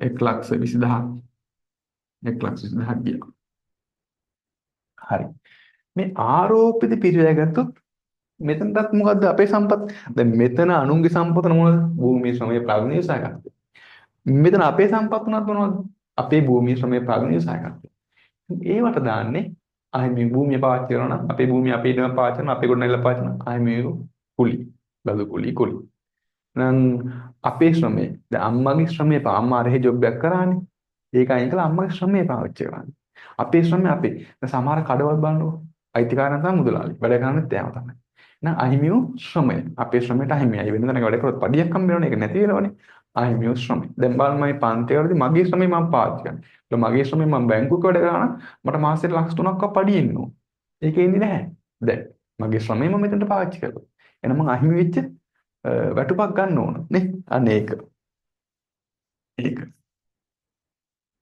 වගේම මගේ ප්‍රාග්ධන අරමුදල් මගේ සල්ලි දැන් මම මේකට සල්ලි දාලා මේ කැමරා අරගෙන මේවා කරලා හදුවා කියමුකෝ ඒක බැංකුවේ පොලියක් එනවනේ ඒක අහිමි වෙන පොලි නේ ඒ වගේ තමයි මෙතන භූමියේ ශ්‍රමයේ ප්‍රාග්ඥය සහගත භූමියේ ණයමය රජු බදුකුලිය මේ ශ්‍රමයට නම් අහිමි වෙච්ච වැටුප් නේද ප්‍රාග්ඥයට නම් අහිමි වෙච්ච පොලිය ඒවා ජල් ගන්න පුළුවන් එහෙනම් මගේ ව්‍යවසායකත්වයේ දැනුම මම පාවිච්චි කරනවානේ මේ දේවල් සැලසුම් කරලා අවදානම් වාර අරගෙන නිෂ්පාදන තීරණ අරගෙන මොකද්ද උගන්වන්නේ මොකද්ද කොමක් කොපමණ කෙසේ කියන තීරණ අරගෙන නේද ප්‍රතිපත්තිමය තීරණ ටිකක් මේක ගන්නවානේ මම නේ ඉතින් ඒ තීරණ මට වෙන ව්‍යාපාරකින් කරන්න තිබ්බා මට වෙන ව්‍යාපාරයක් කරන්න තිබ්බා ඇඟලුම් කර්මාශාලාවක් කරන්න තිබ්බා නේ ඒ තීරණ මම මේකට දාලා තියෙනවා එහෙනම් මගේ ව්‍යවසායකත්වයට ලැබෙන්න ඕන දේවල් ඒ කියන්නේ මට මේ ව්‍යාපාරය විතරක් නෙමෙයි මට තිබ්බා වෙන ව්‍යාපාරයක් පටන් ගන්න බේකරියක් පටන් ගන්න ගාමන්ටයක් පටන් ගන්න නේද නැත්නම් මුද්‍රණ සමාගමක් පටන් ගන්න ඉතින් ඒක නොකර මම ටියුෂන් පටන් ගත්තා නේ ඉතින් එහෙනම් මගේ ව්‍යවසායකත් දැනුම මගේ ශ්‍රමය දෙනවා වගේ මෙතෙන්ට මම යමක් දීලා දෙනවා වගේ ව්‍යවසායකත් දැනුම ඒ ව්‍යවසායකත් දැනුම දුන්නේ මම ඇත්තටම වෙන දැනක කර්මාන්තය පටන්ගෙන ගන්න තිබෙන ලාභය මට අහිමි වුණා. අන්න ඒකට මම දැනට නමක් දාගන්නම් අහිමි වූ ලාභ කියලා. නිකන් අහිමි වූ ලාභ කියලා. ඒවත් ගන්නවනේ නේ. නේ අහිමි වූ වැටුප්, අහිමි වූ බදුකුලි, අහිමි වූ පොලි වගේ අහිමි වූ ලාභ. මෙන්න මෙයා ගැන චුට්ටක් කතා කරන්න සිද්ධ වෙනවා. මෙයා ගැන චුට්ටක් කතා කරන්න සිද්ධ වෙනවා විශේෂයෙන්. අහිමි වූ ලාභ කීයද දන්නේ? අහිමි වූ වැටුප් නම් දන්නවා මම බැංකුවක වැඩ කරන්න හිටියේ. එතන හිටිය ලක්ෂ 3ක් හම්බ වෙනවා. ලක්ෂ 3 නැති වෙනවා. අන්න ඒක දාගත්තා. මගේ බැංකුවේ තිබෙන සල්ලි ටික මම ගත්තා. මට බැංකුව පොලි රුපියල් 25000ක් හම්බෙන්න ඕනේ. ඒක දැන් නැති වුණා. 25000ක් දැම්මා මෙතන. මගේ කඩ කාමරේ මගේ පන්ති කරන්න නැත්නම් මගේ ආයෙත් මේක මං කුලියට දීලා තිබ්බා 20000කට දැන් නැහැ ඒක මං ගත්ත පන්ති කරන්න ඒක නැති වුණා ඒ වගේ එකක් තියෙනවනේ ඒ වගේ ව්‍යවසායකත්වයට අහිමි වෙච්ච ලාභ නේ අහිමි වෙච්ච ලාභ කොහොමද හොයන්නේ හරි ඒක හන්නේ මෙහෙමයි කෙනෙකුට පුළුවන් මේ කතා කරන්නේ මම ව්‍යාපාර ව්‍යවසායගත අවස්ථා ව්‍යවසායගත අවස්ථා මෙයාට පුළුවන් කියලා හිතමුකෝ මේ ඇඟලුම් කර්මාන්තශාලාවක් පටන් ගන්න ඇඟලුම් මෙයාට පුළුවන් කියලා හිතමුකෝ දැන් මම මේ කියන්නේ මෙතන ගන්න ගාණ තීරණය ගන්න කොහොමද කියන එක ගාණ තීරණය කරන විදිහයි මම මේ කියලා දෙන්නේ එතකොට මෙයාට පුළුවන් කියමුකෝ බේකරියක් පටන් ගන්න බේකරියක් නේ ඊට පස්සේ මෙයාට පුළුවන් කියමුකෝ ඇඟලුම් කර්මාන්තශාලා බේකරියක් තව ව්‍යාපාරයක් මට කියන්න මොන වගේ ව්‍යාපාරයක්ද ව්‍යාපාරයක්ද හරි උපකාරක පන්ති පන්ති උපකාරක පන්ති පන්ති පටන් ගන්න පුළුවන් හරි එතකොට ඇඟලුම් කර්මාන්තශාලාවක් කරොතින් ලාභය මම කතා කරන්නේ ලාභය හම්බ වෙනවා රුපියල් 50000ක ලාභයක් හම්බ වෙනවා බේකරිය කරොතින් ලාභය හම්බ වෙනවා 70000ක ලාභයක් හම්බ වෙනවා උපකාරක පන්ති කරොතින් මට මාසෙකට ලක්ෂයක ලාභයක් හම්බ වෙනවා එහෙනම් මම මොකද්ද තීරණය කරන්නේ මොකක් කරන්නද උපකාරක පන්ති ඉපකරන්න නේද උපකාරක පන්ති පටන් ගන්නවා එතකොට ළමයි ඇත්තටම මෙතනට දාන්නේ දැන් මං කරන්නේ හිතමුකෝ බලන්න දැන් මං බේකරියක් කරන්න කියලා බේකරියක් කියලා මෙතනට දාන්නේ අහිමි වෙච්ච ලාභනේ අහිමි වෙච්ච ලාභ කීයද ලක්ෂ 2ද දැන් මේක කරන්නේ මෙතනට සමායන අපි ගත්ත උදාහරණය මම උපකාරක පන්ති කරනවා කියලානේ උපකාරක පන්ති කරනවා එතනින් හම්බෙච්ච ලාභෙනේ මේක එතනින් හම්බෙච්ච ලාභය ඒක නෙමෙයි මෙතනට දාන්නේ මෙතන දාන්නේ අහිමි වෙච්ච ලාභය අන්න තත්ත්වය නේ ඔන්න වගේ සූක්ෂමව අපි හිතන්න ඕන එහෙනම් මෙතනට දාන්නේ ළමයි දැන් මේ මගේ ටියුෂන් කතන්දරේ මම මේ කියන්නේ කියමුකෝ හරි එහෙනම් උපකාරක පන්ති වලින් හම්බෙන ලාභෙනේ මේ තියෙන්නේ ඒක මෙතනට දාන්න නැහැ ඇයි මෙතනට අපි දාන්න මොකද්ද අහිමි වෙච්ච ලාභය හරි දැන් කියන්න මෙතන අහිමි වෙන ලාභය කීයද නේද අහිමි වෙන ලාභය කීයද ඔව් ඇත්තටම මේ විකල්පේ තෝරගත්තට පස්සේ ඊළඟ හොඳම විකල්පේ මේකනේ ළමයි මේකනේ ඊළඟ හොඳම විකල්පේ මේක තමයි මම අත්හරින්නේ ඊළඟ හොඳ මේක එහෙනම් මට අහිමි වෙච්ච ලාභේ 70000 ඇයිද මම මේක තීරණය කරන්නේ උපකාරක පන්ති කරලා මම ඊළඟ මාසේ ඊළඟ අවුරුද්දේ මට හම්බ වෙනවා 80000ක් නම් ඒත් මම පන්තිමයි කරන්නේ ඊළඟ මාසේ හම්බෙන්නේ 60000යි නම් මම පන්ති කරන්නේ නැහැ මම කෙලිම බේකරිය කරන්න යනවා ඇයි 70000කින් හම්බ වෙනවනේ එහෙනම් මේ පන්ති වලින් අයින් නොවි මේ පන්තියේ රැඳී ඉන්න මේ පන්ති කියන ව්‍යාපාරයෙන් අයින් නොවි ඉන්න මට අවම වශයෙන් කීයක් ඕනද මට කීයක් ප්‍රමාණවත්ව කීයක් ලැබෙන්න ඕනද ඔව් 70000ක් ලැබෙන්න ඕන මේ පන්ති වලින් 70000ට වඩා අඩුවෙන් රුපියලක් ලැබුණා මම පන්ති කරන්න නවත්තලා කොහොමද බේකරි කරනවා 70000යි ඒ නිසා ළමයි අහිමි වූ ලාභයට ගන්නේ මේ 70000 මෙන්න මේකට කියනවා නම දැන් දාගමු බලන්න මොකද නම නේද නමක් යෝජනා කරන්න බලන්න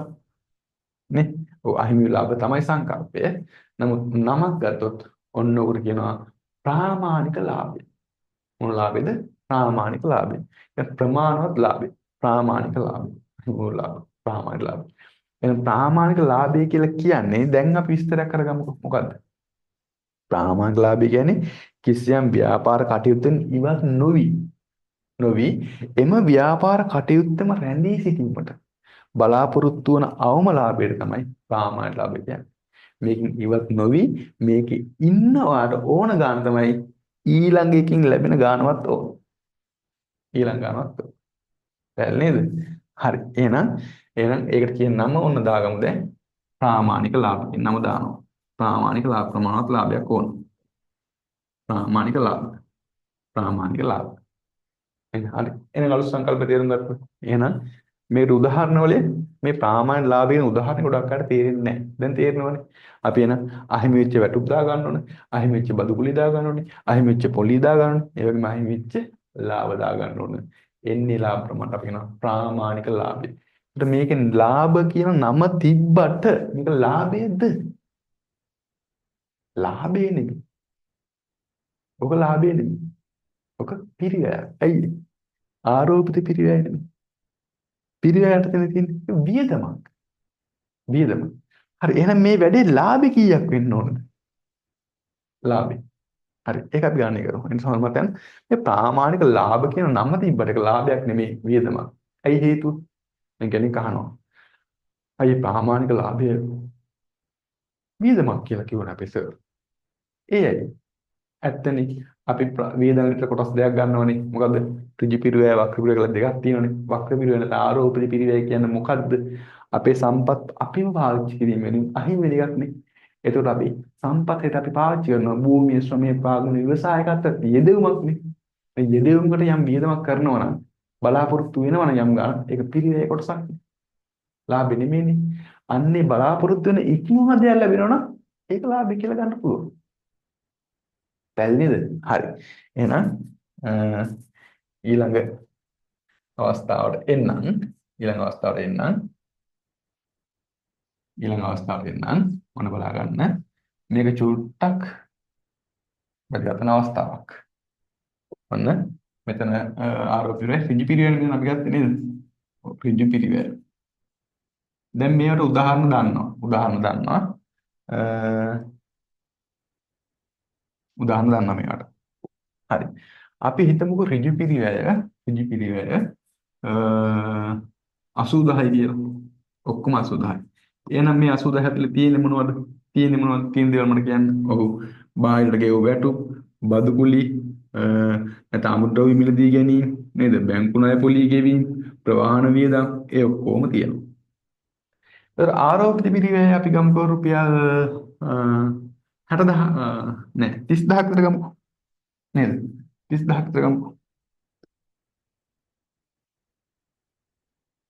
හරි. 30,000ක් විතර ගමුකෝ. මේ 30,000 තුළ තියෙන්නේ මොනවද? ඔව්. අහිමි වෙච්ච වැටුප්, අහිමි වෙච්ච බදු කුලි, අහිමි වෙච්ච පොලි, අහිමි වෙච්ච ලාභ. අහිමි වෙච්ච ලාභ. මොකද? අහිමි වූ ලාභ. ඔන්න ඔය අහිමි වූ ලාභට දැන් මේ දැන් නමක් කිව්වා. අහිමි වෙච්ච ලාභට. අපි මේ දැන් නමක් කිව්වා. මොකද්ද? ප්‍රාමාණික ලාභ. ප්‍රාමාණික ලාභ. අපි හිතමු මේකේ ඇතුලේ ප්‍රාමාණික ලාභ 10,000ක් තියෙනවා. මේක පිරිවැය. හරි. මෙන්න මේ සංකල්පය හොඳට තේරුම් ගන්න. අපි ළමයි මෙන්න මේ ව්‍යාපාර කටයුත්ත ඇතුළේදී අපි මේ භාණ්ඩ ටික වික්කේ 1,10,000ට නම් මේ පැත්ත ආදායම එන මුළු ආදායම total revenue TR මෙතන මුළු පිරිවැය මුළු ආවස්ති පිරිවැය කියලා ගමු මුළු පිරිවැය එතකොට TC total cost TRTC ඒත් අපි දන්නවා ප්‍රධාන වශයෙන් මේ TC වල වැදගත්ම කාරණය තමයි මේ ප්‍රාමාණික ලාභ කියන 10,000 කියන එක ඒක ඇතුලේ තියෙනවා. මෙතන අපි ඇත්තටම TR සමාවෙන්න මෙහෙම නෙමෙයි ලියන්න ඕන මෙතන. මෙන්න මේ විදිහට මුළු පිරිවැය කොටස් දෙකයි ඍජු පිරිවැය වක්‍ර පිරිවැය නේ. එතකොට වක්‍ර පිරිවැය ඇතුලේ තියෙනවා ප්‍රාමාණික ලාභ කියන කෑල්ල. මේ 10,000 තියෙනවා. 10,000 තියෙනවා. හරිනේ? හරි. ඔන්න තේරෙනවනේ? ඍජු පිරිවැය කියන්නේ පිරිවැය මුළු පිරිවැය කියන කොටස් දෙකයි ඍජු පිරිවැය වක්‍ර පිරිවැය. ඒක තව පොඩ්ඩක් පැහැදිලි නේද? හරි. ඒ වක්‍ර පිරිවැයත් එකක් තියෙනවා අහිමි වෙච්ච ලාභ 10,000 කියන එක. හරි. දැන් අපි හිතමු 1,10,000යි මුළු ආදායම. නේ? එහෙනම් මෙතන මුළු වියදම කීයද? නේ? ම්ම් මට පැහැදිලි නැත්නම් මෙතන වියදම දාන්න. මෙතන තියෙනවා 80,000ක්. මෙතන 80,000ක් තියෙන්න ඕන. මෙතන 30,000ක් තියෙන්න ඕන. ඒ 30,000න් 10,000 තමයි මෙතන. ඔක්කොම 1,10,000යි. මෙතනත් 1,10,000යිනේ. 10,000යි. මෙතන ලාභ කීයද? ලාභ බිඳුවයි. ලාභ බිඳුවයි. ආර්ථික ලාභ ශූන්‍යයි. හැබැයි ලාභ බිඳුවයි නම් මෙන්න මේ 1,10,000 ඇතුලේ මේ 80,000 30,000 තියෙනවා. 30,000 ඇතුලේ 10,000 තියෙනවා. ප්‍රාමාණික ලාභ කියලා. එහෙනම් ආර්ථික ලාභ ශූන්‍යයි කියන්නේ අපිට ප්‍රමාණවත් ලාභෙ විතරයි හම්බෙන්නේ. ප්‍රාමාණික ලාභ විතරයි හම්බෙන්නේ. හොර මතය ගන්න. ආදායම් වියදමට සමාන වුණොත් ආදායම් වියදම සමාන වුණොත් ඒ කියන්නේ PR සමාන වුණොත් TC වලට අපිට ලාභ බිඳුවයි තමයි. නමුත් පාඩුවක් නෙමෙයි. ව්‍යාපාරයෙන් ඉවත් වෙන්න අවශ්‍ය නැහැ. ප්‍රමාණවත් ලාභයක් හම්බෙනවා. ප්‍රාමාණික ලාභය හම්බ වෙනවා. 10,000 හම්බ වෙනවනේ මේ ඇතුලේ තියෙනවනේ මේක ඇතුලේ. නිතරම ඔළුවේ තියෙන්න ඕනේ. මේක ඇතුලේ 10,000 තියෙනවා. ප්‍රාමාණික ලාභය තියෙනවා. හරි. කිසියම් අවස්ථාවකදී අපි හිතමුකෝ 1,30,000යි කියලා මුළු ආදායම. 1,30,000යි මුළු ආදායම. අපි හිතමුකෝ මුළු ආදායම 1,30,000යි කියලා. 1,30,000යි. ඒතර මුළු වියදම කීයද? අපි අඩු කරාම 1,10,000යි මුළු වියදම. එතන මොකද වෙලා තියෙන්නේ? ඔව්. 20,000ක ලාභයක් තියෙනවා. 20,000ක ලාභයක්. එතකොට ළමයි මේ 20,000 හම්බෙන්නේ මේ 10,000ට අමතරවනේ. මේක ප්‍රාමාණික ලාභ පිරිවැය කියන එක තියෙනවා. ඒකට අමතරව වැඩිපුර ලැබෙන ටික. ඔන්න ඔකට කියනවා ළමයි ආර්ථික ලාභ නැත්නම් නිෂ්ප්‍රාමාණික ලාභ. මේකට අපි කියනවා නිෂ්ප්‍රාමාණික ලාභ. නිෂ්ප්‍රාමාණික ලාභ. ප්‍රාමාණික ලාභ නැත්නම් ආර්ථික ලාභ. එහෙනම් අපිට ආර්ථික ලාභ හම්බෙන්නේ නිෂ්ප්‍රාමාණික ලාභ හම්බෙන්නේ මුළු පිරිවැය වැඩි වෙන්න ඕන මුළු අය බාට වඩා. සමාවෙන්න මුළු පිරට වඩා මුළු අය බාරේ වැඩි වෙන්න ඕන. මුළු අය බාරේ වැඩි වෙන්න ඕන. අන්න බලන්න. එහෙනම් හිතන්න බලන්න මේ 20,000ත් හම්බ වෙනවා අපිට ඊට අමතරව බලාපොරොත්තු වෙන පිරිවැයත් හම්බ වෙනවා ප්‍රාමාණික ලාභ හම්බ වෙනවා. 30,000 ඇවිල්ලා දිගලා හිතන්න බෑ මොකද අර 10,000 පිරිවැය කොටසක් නේ. පිරිවැය කොටසක්. හරි.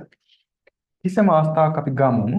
ඒ අවස්ථාවේදී මෙතන රුපියල් ලක්ෂයයි කියන ආදායම ලක්ෂයයි. ඒතර වියදම 1,10,000යි. 1,10,000යි. නේ? ඒතර පාඩුව පින 10,000ක්. මේකට අපි කියනවා ආර්ථික අලාභය. ඒතර මොකදලා දෙන්නේ? මේ පිරිවැයවත් ආවරණය වෙලා නැහැ. ව්‍යවසායගතේ පිරිවැයවත් ආවරණය වෙලා නැහැ. ඒ නිසා අපි ඒකට කියනවා මේ ප්‍රමාණයට අපි කියනවා අවප්‍රාමාණික ලාභ නැත්නම් ආර්ථික අලාභ. අවප්‍රාමාණික ලාභ නැත්නම් ආර්ථික අලාභ කියලා කියනවා. ආර්ථික අලාභ නේද? එහෙනම් ආර්ථික අලාභ ලැබෙන්නේ මුළු අය බාට වඩා මුළු පිළිවෙල වැඩි වෙන්න ඕන. හරි. එහෙනම් ඔයගොල්ලන්ට තේරෙනවද දැන්? ප්‍රාමාණික ලාභ කියන්නේ මොකද්ද? නිෂ්ප්‍රාමාණික ලාභ කියන්නේ මොකද්ද? ආර්ථික ලාභ කියන්නේ මේ ප්‍රාමාණික ලාභ, නිෂ්ප්‍රාමාණික ලාභ, අවප්‍රාමාණික ලාභ කියන්නේ මොකක්ද කියලා තේරෙනව ඇතිද? එහෙනම් මේකෙදි මෙන්න මේ සංකල්පෙදි ප්‍රධාන වශයෙන් අපි හිතන්න ඕන දේවල් තමයි මෙන්න මේවා. ප්‍රාමාණික ලාභය වූ කලී ප්‍රාමාණික ලාභය කියන්නේ පිරිවැයකි. පිරිවැයකි. ඒ ප්‍රාමාණික ලාභය ඉක්මවා ලැබෙන ටික තමයි ආර්ථික ලාභය කියන්නේ. ප්‍රාමාණික ලාභය අඩු වෙන්න යම් අවස්ථාවක් තියෙනවා නම් ඒකට ආර්ථික ලාභ අප්‍රාමාණික ලාභ කියලා කියනවා. එහෙනම් මෙතනදී මතුවෙන ප්‍රධාන සංකල්පය තමයි අන්න ඒක. හරි. ඊළඟ කාරණයක් බලමු. ඊළඟ කාරණා.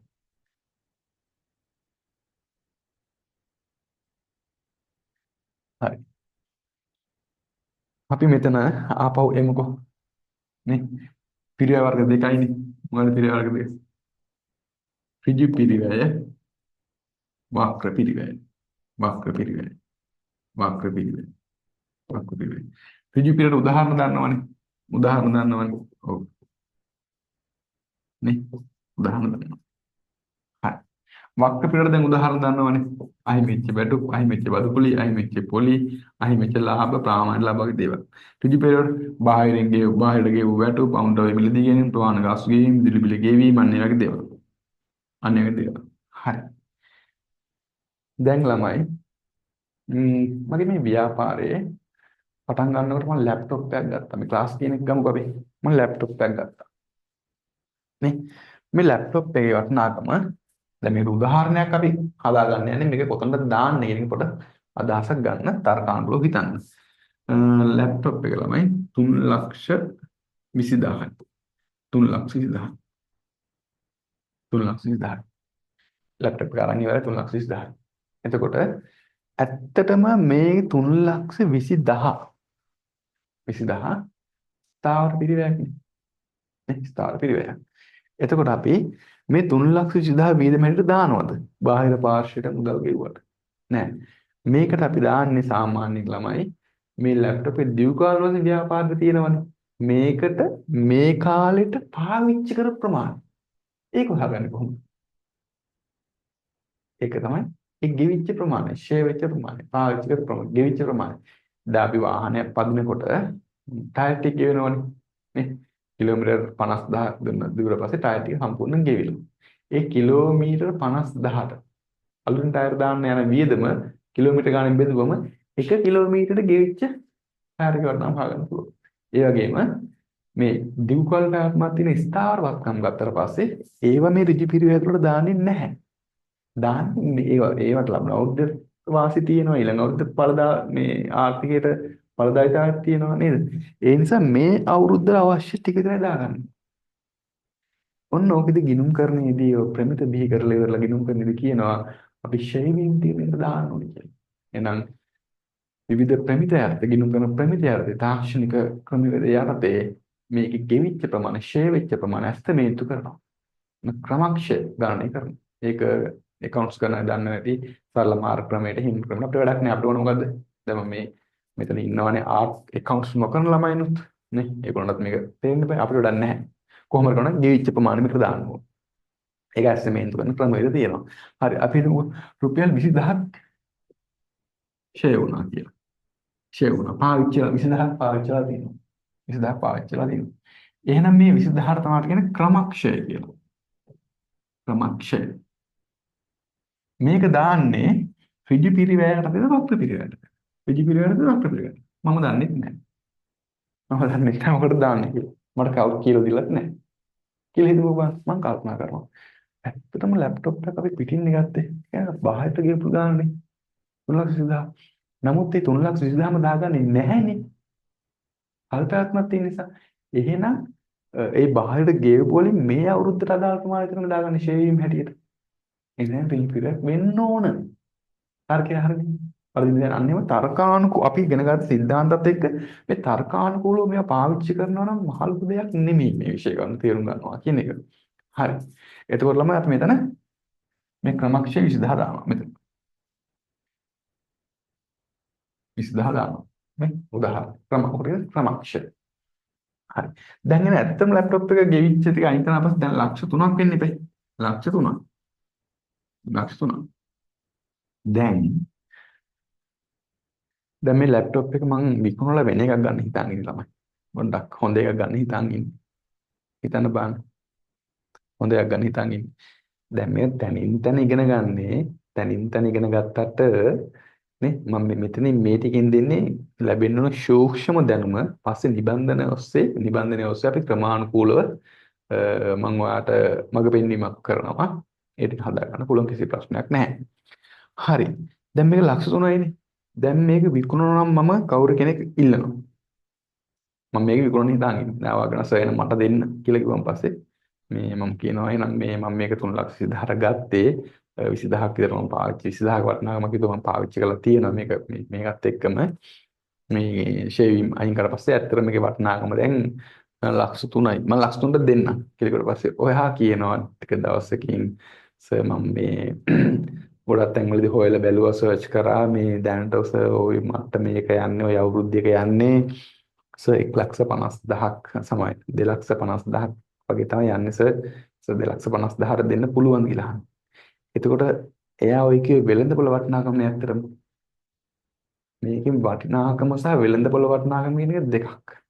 දෙකක්. මේක ඇත්තටම සුද්ධ වටිනාකම ලක්ෂ තුනක් වුණාට මේක මාකට් එකේ දැනට සෙකන්ඩ් හෑන්ඩ් මාකට් එකේ විකිනෙන්නේ සෙකන්ඩ් හෑන්ඩ් මාකට් වැඩි වෙන්නත් පුළුවන් අඩු වෙන්නත් පුළුවන්. නේ? නේද? මාකට් එකේ විකිනෙන්නේ අපි 2,50,000 ගිහින් හිටමු බලන්න. 2,50,000 මට දෙන්නේ වෙන්නේ. නේ? දෙන්නේ වෙන්නේ. ඒක මොන 50,000 පාඩු. 50,000 පාඩු. නේ? 50,000 පාඩු. නේ? එදා ලක්ෂ 3,20,000 දීලා ගත්ත එක මම වෙළඳපොළ වටිනාකම අඩුවෙන් තමයි විකුණන්න වෙන්නේ මට 50,000 පාඩු. එහෙනම් අහිමි වෙනවා 50,000ක්. ඒ කියන්නේ ලැබෙන්න ඕන ලක්ෂ 3ක්. වටිනාකම නමුත් ලැබෙන්නේ 2,50,000. ලැබෙන්න ඕන දෙයක් අහිමි වීමක් ඔය. අන්න ඔය එතට වැයවීමක් වගේනේ වියදමක් වගේ. එහෙනම් කොහෙටද දාන්නේ? ඒක වියදමක් ඇත්තට. ගන්න ඕනේ. ඒක ව්‍යාපාර කටයුතු නිසා ඇතිවෙච්ච පාඩුවක් මට. සර් ඒකේන ලැබෙන්න තියෙන දෙයක් අහිමි වීමක් වගේනේ අපි අදහස් කරන්න පුළුවන් ඉන්නේ. එහෙනම් ඒ 50,000 මේකට දාන එක සුදුසුයි. වක් විදියට අපි දාගමු. දාගමු. නේද? අන්න හරි. ඒ තර්කය හරි. ඉතින් මේකට නමක් දාමුකෝ. ඔන්න ඕකට තමයි ළමයි කියන්නේ නම හොරමත් ගන්න. ආර්ථික ක්ෂය වීම. මොකද කියන්නේ? ආර්ථික ක්ෂය වීම. මොන අලුත් උදාහරණයක්? ආර්ථික ක්ෂය වීම. ක්ෂය.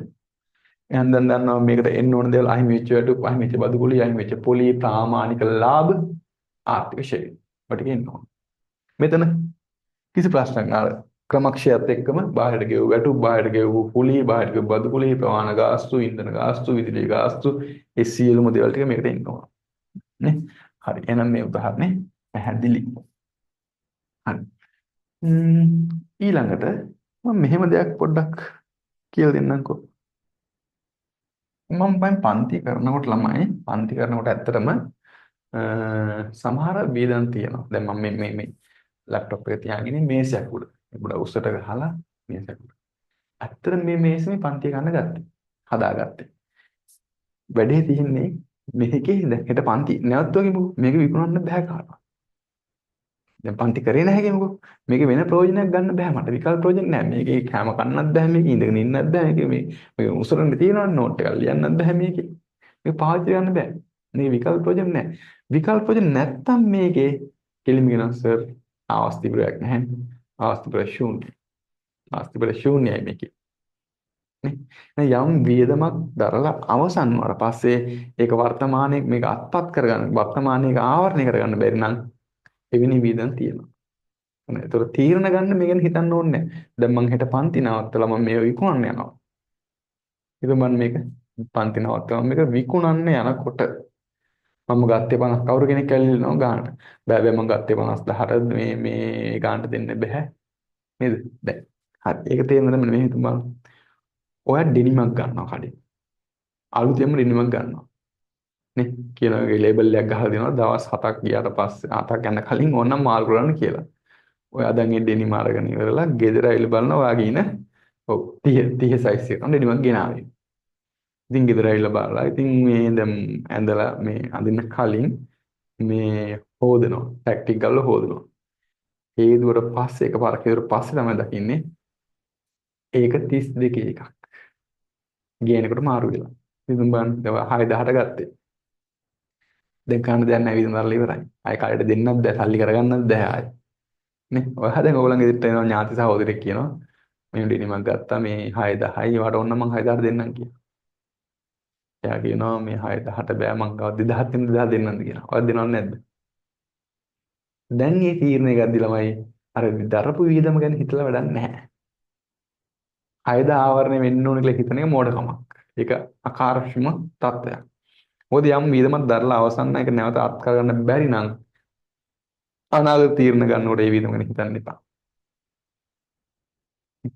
ඒ වගේම තව උදාහරණ මම කියනවා. ඔයා යනවා ෆිල්ම් එකක් බලන්න. දැන් වේදික නාට්‍යයක් බලන්න යනවා. නේ? ටිකට් එක ගන්නවා රුපියල් 2000ක් දීලා. ෆිල්ම් එක පැය 3යි. පැය භාගයක් බලන් යනකොට තේරුණා මේක වැඩක් නැහැ.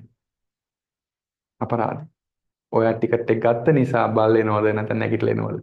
ඔයා ෆිල්ම් එක ඉවරනකම් බැලුවත් නැගිටලාවත් ආයෙත් 2000 හම්බෙන්නේ නැහැ. 10ට කල් ඉවරයි. යට කළා ඉවරයි ගන්න බෑ. දැන් තීරණ ගන්නකොට 2000 ගැනම හිතන්න ඕන. ඉතුරු පෑ දෙකේ මම මොකද කරන්නේ? ඒකේ වාසිය අවාසිය ගැන හිතන්න ඕන. ඒ නිසා අරවල ආවස්තිපරය ශූන්‍යයි. වියදමක් දරලා අවසන් නම් ළමයි. ඒවල ආවස්තිපරයක් නැහැ. ඒවල විකල්ප භාවිතයක් නැහැ. ආයෙත් වෙන වාසියක් ගන්න විදියක් නැහැ.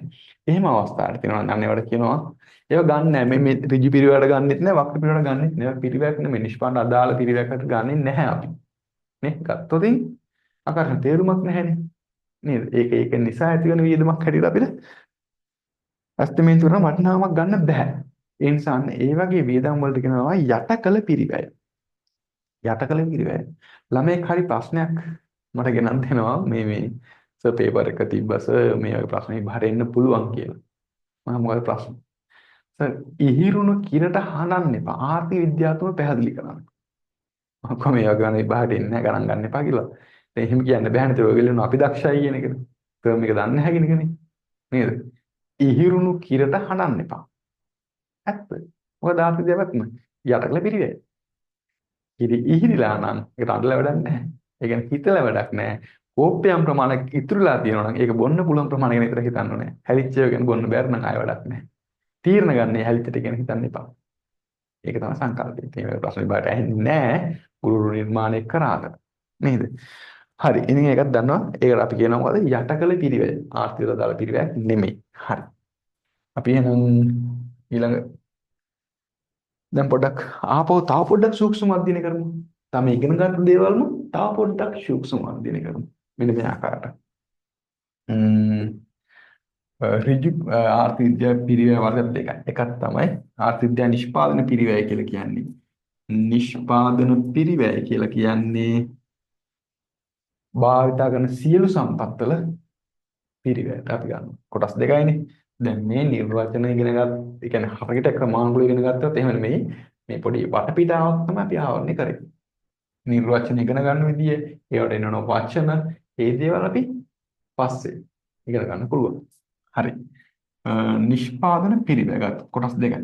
ඍජු පිරිවෙය සහ වක්‍ර පිරිවෙය. වක්‍ර පිරිවෙය. ආරෝපිත පිරිවෙය. නේ? ආරෝපිත පිරිවෙය. දැන් මේ නම් ඉන් පුරුත් නැතුව ඉන්න කාලයක් යනවා හුරු වෙන්න. ආරෝපිත පිරිවෙය. හරි. මේ දෙකේ එකතුවට තමයි කියන්නේ ආර්ථික පිරිවෙය. ආර්ථික පිරිවෙය. ආර්ථික විද්‍යාවේ පිරිවෙය. හරි. දැන් ඍජු පිරිවෙය කියන්නේ මොකද්ද? බාහිර සම්පත් වලට ගෙවන මුදලින් ගෙවන වටිනාකමනේ ඍජු පිරිවෙය. හරි. වක්‍ර පිරිවෙය කියන්නේ මොකද්ද? තමන්ගේ සම්පත් භාවිත කිරීමේදී අහිමි වෙච්ච ටිකනේ. නේ? නේ? තමන්ගේ සම්පත් භාවිතයෙන් අහිමි වෙච්ච ටික. එහෙනම් මේකට හරිය ලස්සන නමක් තියෙනවා ආයතනයේ සතු සම්පත් වල ආයතනය සතු සම්පත්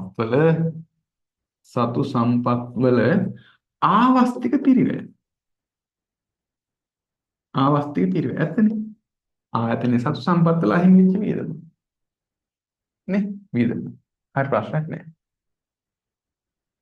දැන් මේකට කියනවා බාහිර සම්පත්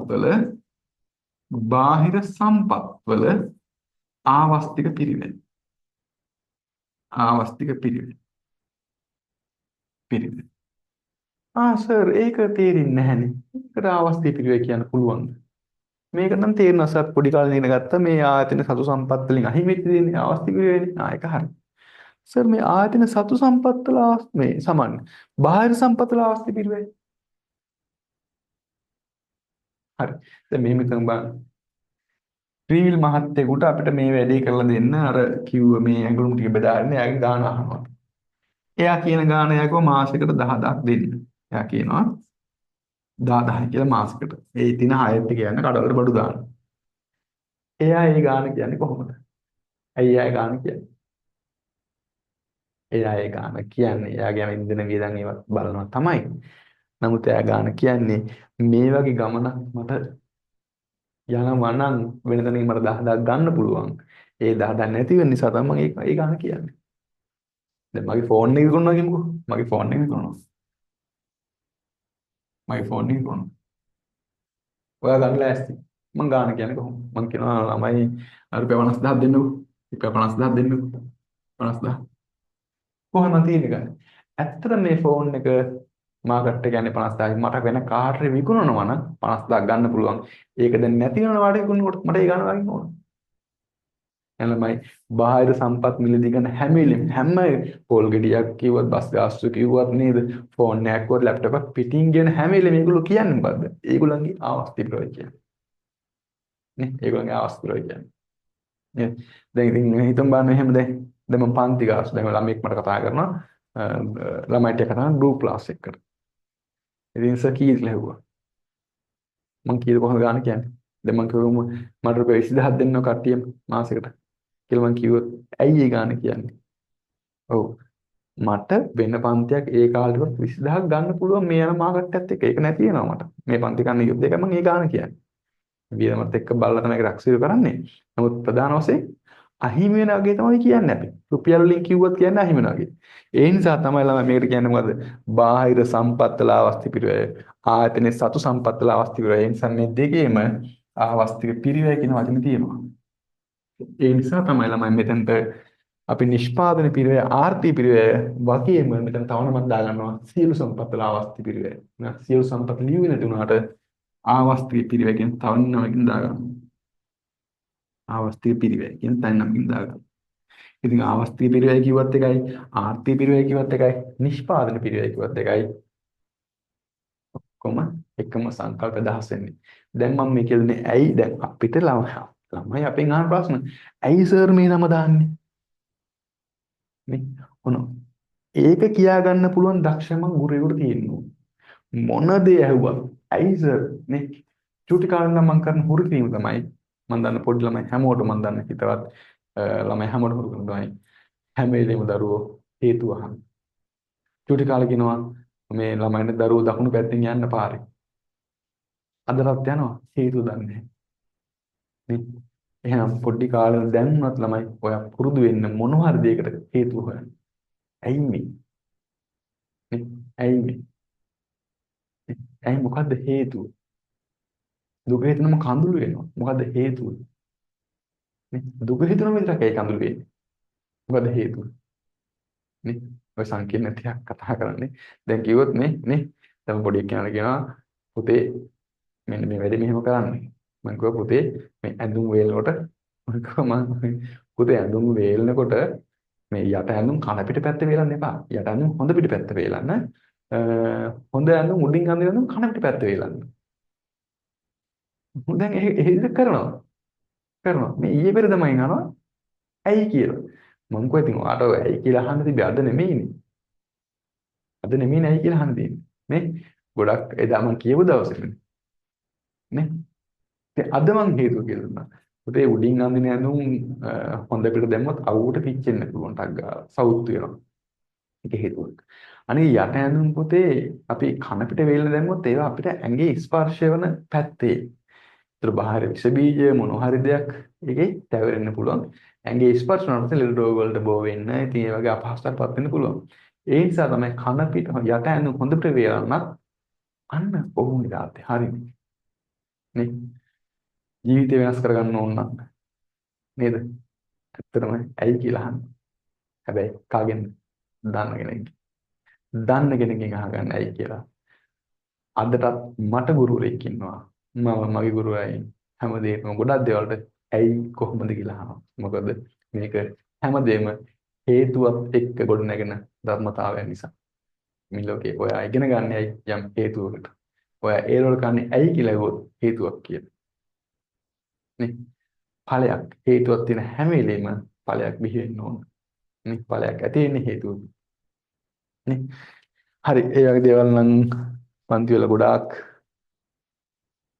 නේද කියනවා අඩුයි ඉස්සර කිව්වට දැන් කියන්නේ නැහැ.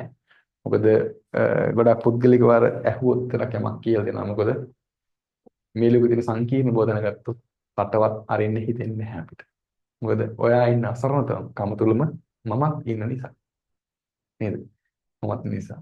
ඒ කියන්නේ අපිටත් හොයාගන්න බැරි උත්තර හොයන්න බැරි ගොඩාක් තැන් තියෙනවා. නේද? හරි. යම් කරුණක් ਸਰව සම්පූර්ණයෙන්ම අවබෝධ කරගත්තට පස්සේ කියන්න. එතකම් අඩුපාණෙන් අපිට කතා කරන්න අමාරුයි. මොකද අපි උපන්දාගෙන කරේ මොකද්ද? නොදන්න දේවල් කතා කිරීම. හරි. හරි මේක කතන්දරේ හරි. දැන් ඊළඟට අපි තව පොඩ්ඩක් සාරාංශයට ටක් ගාලා ඉගෙන ගමු. ඊළඟ කාරණේ අපි ගමුකෝ පිරිවැය. නේ? පිරිවැය ගත්තට පස්සේ ආර්ථික විද්‍යානුකූලව පිරිවැය. ඍජු පිරිවැය. ඍජු පිරිවැය. වක්‍ර පිරිවැය.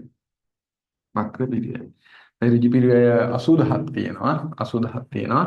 වක්‍ර පිරිවැය 50,000ක් තියෙනවා.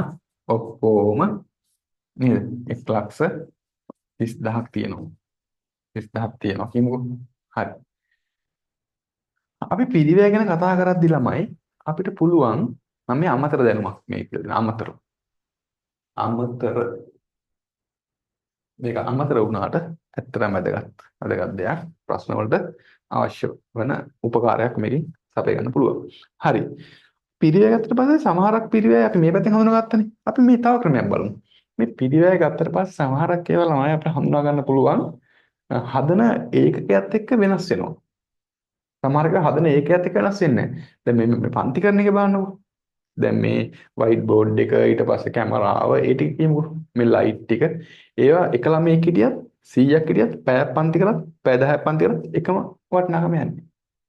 සමහරක් වෙන තියෙනවා වැඩිපුර කාලයක් පන්ති කරද්දි වැඩිපුර වෙනවා. මොනවද? ওই විදුලි බිල වගේ දේවල්.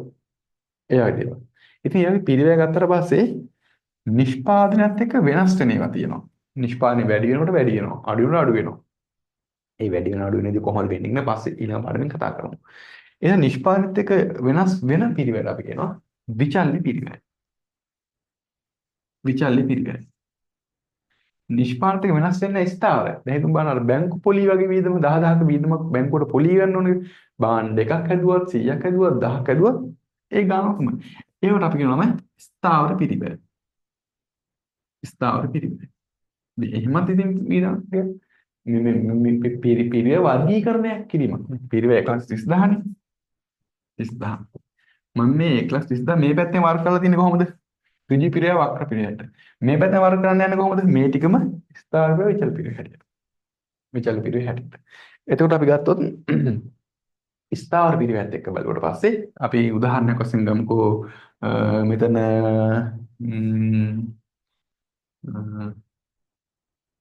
70,000 70,000 මෙතන 60,000 60,000 එතකොට හරිනේ 1,30,000 එනවනේ. හරි. එතකොට මේ පැත්තෙන් වර්ග කරන්න පුළුවන්. එහෙම ප්‍රශ්නයක් නැහැ නේද? එහෙම ප්‍රශ්නයක් නැහැ. නේද? ඉතින් මේ පැත්තේ වර්ග කිරීමේදී මේ පැත්තෙන් අපි ඉගෙන දැන් ඉගෙන ගත්තේ මේ පැත්තෙන්නේ. මේ පැත්තෙන් ඉගෙන ගත්තේදී අපිට තියෙන වාසිය තමයි ඉතින් මේකෙදි ගිණුම් කරන ලාභය ආර්ථික ලාභය හොයාගන්න පුළුවන්. අන්න ඒ වගේ දේවල් හොයාගන්න පුළුවන්. මේ පැත්තෙන් වර්ග කරොත් අපිට හොයාගන්න පුළුවන් මොකද්ද? නිෂ්පාදක ක්‍රියාවලිය හොයා ගන්න පුළුවන්. කෙටි කාලයේද මේක දීර්ඝ කාලෙදී ඉන්නේ. මොකද සමහරක් විට ස්ථාවර පිරිවැයක් නෑ ඔක්කොම විචල්්‍ය වෙනස් වෙනවා නිමෙමත් එක්ක. අන්න ඒ කාලේ දීර්ඝ කාලේ. මේ ඒවා පස්සේ උගන්වනවා. නමුත් මේ වර්ගීකරණ චුට්ටක් බලා ගන්නකො. එහෙමත් පුළුවන්. නේද? ඒ නිසා මෙන්න මේ පැත්ත දැනගන්න එකේ වාසිය තමයි අපිට කවදා හරි මේ නිෂ්පාදකයේ අතිරික්තය හොයාගන්න පුළුවන්. නිෂ්පාදක අතිරික්තය. අතිරික්තය හන්නේ මොකද්ද? ආදායමෙන් අඩු කරන්නේ විචල්්‍ය පිරිවැය විතරයි. විචල්්‍ය පිරිවැය විතරයි. ඒ කියන්නේ මේ ස්ථාවර පිරිවැය විචල්්‍ය පිරිවැය ගෑවෙනවා නම් කොහේ හරි තැනකදී සංකල්පකදී ඉතින් මේ පැත්තෙන් තමයි කතා කරලා තියෙන්නේ ඒගොල්ලෝ. මේ පැත්තෙන් කතා කරන්නේ.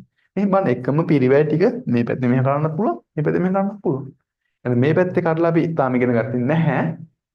මේ පැත්තෙන් තමයි ඉගෙන ගත්තේ. ඍජු පිරිවැය වක්‍ර පිරිවැය හැටියට. නේ? ඉතින් ඔන්න ඕක තමයි ප්‍රධාන වශයෙන් අපි කාරණා. දැන් මෙහෙම කතා කරාට යම් මට්ටමක මොන හරි මතකයක් තියෙනවා. ওই මතකේ తాවකාලිකයි. తాවකාලිකයි. ඉතින් ඒකට අපි නිතරම අපි උපක්‍රම පාවිච්චි කරන්න ඕන. මේක දීර්ඝකාලීන ස්ථාවර මාර්ගයට යන්න. ඉතින් ඒ සඳහා මම ඔයගලන්ට සුවිශේෂී නිබන්ධනයක් ලෑස්ති කරලා තියෙනවා. නේද? ලෑස්ති කරලා තියෙනවා. ඉතින් ඒ නිබන්ධනේ පොඩ්ඩක් මම කියලා දෙන්නම්. ඒක සැකස්ම කොහොමද කියන එක. නේ? සැකස්ම කොහොමද කියන එක මම පොඩ්ඩක් කියලා දෙන්නම්.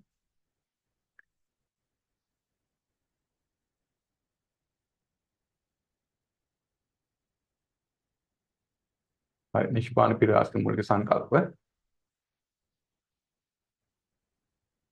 ඔව්. එතකොට මෙන්න මේ නෝට් එක. දැන් මම කියලා දුන්න ටික ඔළුවේ තියාගන්න ඕන. පොඩ්ඩක් තියාගෙන නෑ මොකුත් නැහැ පොඩි අදහසක් තියාගන්න. පොඩ්ඩක් තියාගන්න. තියාගෙන මේ නෝට් එක කියව ගන්න. කියව ගන්න. නිෂ්පාදනය සැබෑ පිරිවැය කියලා මොකක්ද කියලා හඳුනා ගන්න තියෙන උදාහරණත් එක්ක දාලා තියෙනවා නේ. බාහිරට කියවන දේවල් ඊට පස්සේ ඒ වගේ දේවල් කතා කරලා තිනවා. ඒකේ સિદ્ધාන්ත පැත්ත මම මේ කියලා තියෙනවා නේද? මේ තියෙන්නේ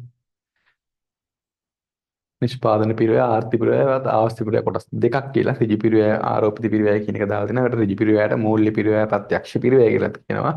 ආරෝපිත පිරිවැයට වක්‍ර පිරිවැය ව්‍යංග පිරිවැය කියලා තියෙනවා. හරි. ඊට පස්සේ මෙන්න ඍජු පිරිවැය ගැන මොකද්ද වක්‍ර පිරිවැය ගැන මොකද්ද උදාහරණත් එක්ක මේ තියෙනවා. මේ නොට් එක බලා ගන්න දැන් මම කියලා විදිහට. එතකොට ගණකාධිකරණ පිරිවැය හා ආර්ථික පිරිවැය ගණකාධිකරණ පිරිවැය ඍජු පිරිවැය විතරයි ආර්ථික පිරිවැය ඍජු වක්‍ර දෙකම තියෙනවා. කියන බව සටහන එතන තියෙනවා. සටහන තියෙනවා. ඒතර උදාහරණත් එක්ක තියෙනවා මේ නේද? ඉතින් මේ බලන වක්‍ර පිටට අප්‍රාමාණික ලාභය කියලා එහෙම දාලා තියෙනව නේද? ඉතින් ආර්ථික ශේෂ්ත්‍රෙත් දාලා තියෙනවා මේ නේද? ඉතින් ඒක හොඳට දැන් මේ පැහැදිලි වෙනවා මේකෙන් ගණකාධිකරණ ලාභය ආර්ථික ලාභය කියන ටික මම කියලා දුන්නා. ඒතකොට මේ නේද? ආර්ථික ලාභයට අතිප්‍රාමාණික ලාභය නිෂ්ප්‍රාමාණික ලාභය කියලා කියනවා නේද? ඉතින් ඒ දේවල් ටික මම කියලා දුන්නා. ඒකේ සිද්ධාන්තය ඊළඟට අර ප්‍රාමාණික ලාභ කියන්නේ මොකක්ද ඒක අපි ගත්ත විදිය කොහොමද කියන එක මම කියවනේ යම් ව්‍යාපාරයක ඉවත් නොවි සිට ඒක ඉවත් නොවි සිටීමට ඒ ව්‍යාපාරයෙන් බලාපොරොත්තු වන අවම ලාභය කියන එක. ඉතින් ඒකට උදාහරණයක් එක්ක තියෙනවා. මෙහෙමයි. මේ ටිකම මම නෙමෙයි ඕන ගුරුවරයෙක් උගන්වනවා පන්ති වලදී. මම මතයයි. මේ ටිකම මම නෙමෙයි ඕන ගුරුවරයෙක් උගන්වනවා. හැබැයි මේක ඉගෙන ගත්තා කියලා ශිෂ්‍යයෙක්ගේ දක්ෂකම විතරයි එන්නේ. ගුරුවරයෙක්ගේ දක්ෂකම එන්නේ නැහැ. නේ? ගුරුවරයෙක් දක්ෂම ගන්න මේට පස්සේ අපි අනුගමනය කරන පියවරයන් ටික මේ විෂය ටික පෝෂණය කරන්න දීර්ඝකාලීන මතකයේ තබාගෙන විශ්ලේෂණය කරන්න මේ ප්‍රායෝගික අත්දකින්න ගන්න මහන්සියත් එක්ක තමයි ඒක තීරණය වෙන්නේ. හරි ඒක මම කියලා දෙන්න කොහොමද කරන්නේ කියන එක. හරි ඊට පස්සේ ඒ ටික කතා කරලා තියෙනවා නේ ඍජු පිරිවැයට උදාහරණ වක්‍ර පිරිවැයට උදාහරණ දීලා හරි ලස්සන නෝට් එකක් අතන වාසී හිතන මේක කියවන ආසී හිතේ ඕගොල්ලන්ට හරි ක්‍රමානුකූලව පිළිවෙලට දාලා තියෙනවා ඊට පස්සේ ගිල්ලු පිරිවැය ගැන වෙනම නෝට් එකක් වෙනම දාලා තියෙනවා මෙතන ඒක අදින්න ගන්න පුළුවන් ඊට පස්සේ අර කියපු අමතර දැනුමට අවශ්‍ය ටික මම මේක ක්‍රමානුකූලව සාරාංශගතව නේ ඔයගොල්ලන්ට තේරුම් ගන්න පුළුවන් විදිහට මම මේ අර උගන්වපු ටික සටහනක තියෙන්නේ දැන් මෙතන උගන්වන්න නැතුව සටහන දීලත් බෑ. සටහන දීලා උගන්වන්න දෙන්නත් බෑ. ওই දෙකම එතන සම්පූර්ණ වෙනවා.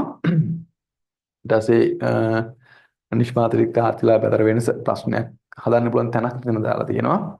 හරි. ඊට පස්සේ අපේ වැඩේ පටන් ගන්න. මෙන්න මෙච්චරයි ඕගොල්ලන්ට අන්තර්ජාලය ඔස්සේ සජීවීව බලන්න පුළුවන්. ඊට පස්සේ වැඩ ටික අපි පන්තියේ අපි සාකච්ඡා කරන ටිකක් තමයි ඒකට අදාළ වීඩියෝස් ටික පුද්ගලිකව තමයි ලබා ගන්න පුළුවන් වෙන්නේ ප්‍රශ්න පන්ති එනවද නැද්ද මට ගොඩක් නැහැ මෙසේජ් එකක් දැම්මත් මම ඒකට ආධාරක ඉතින් බලන්න මම හදපු ටියුට් වල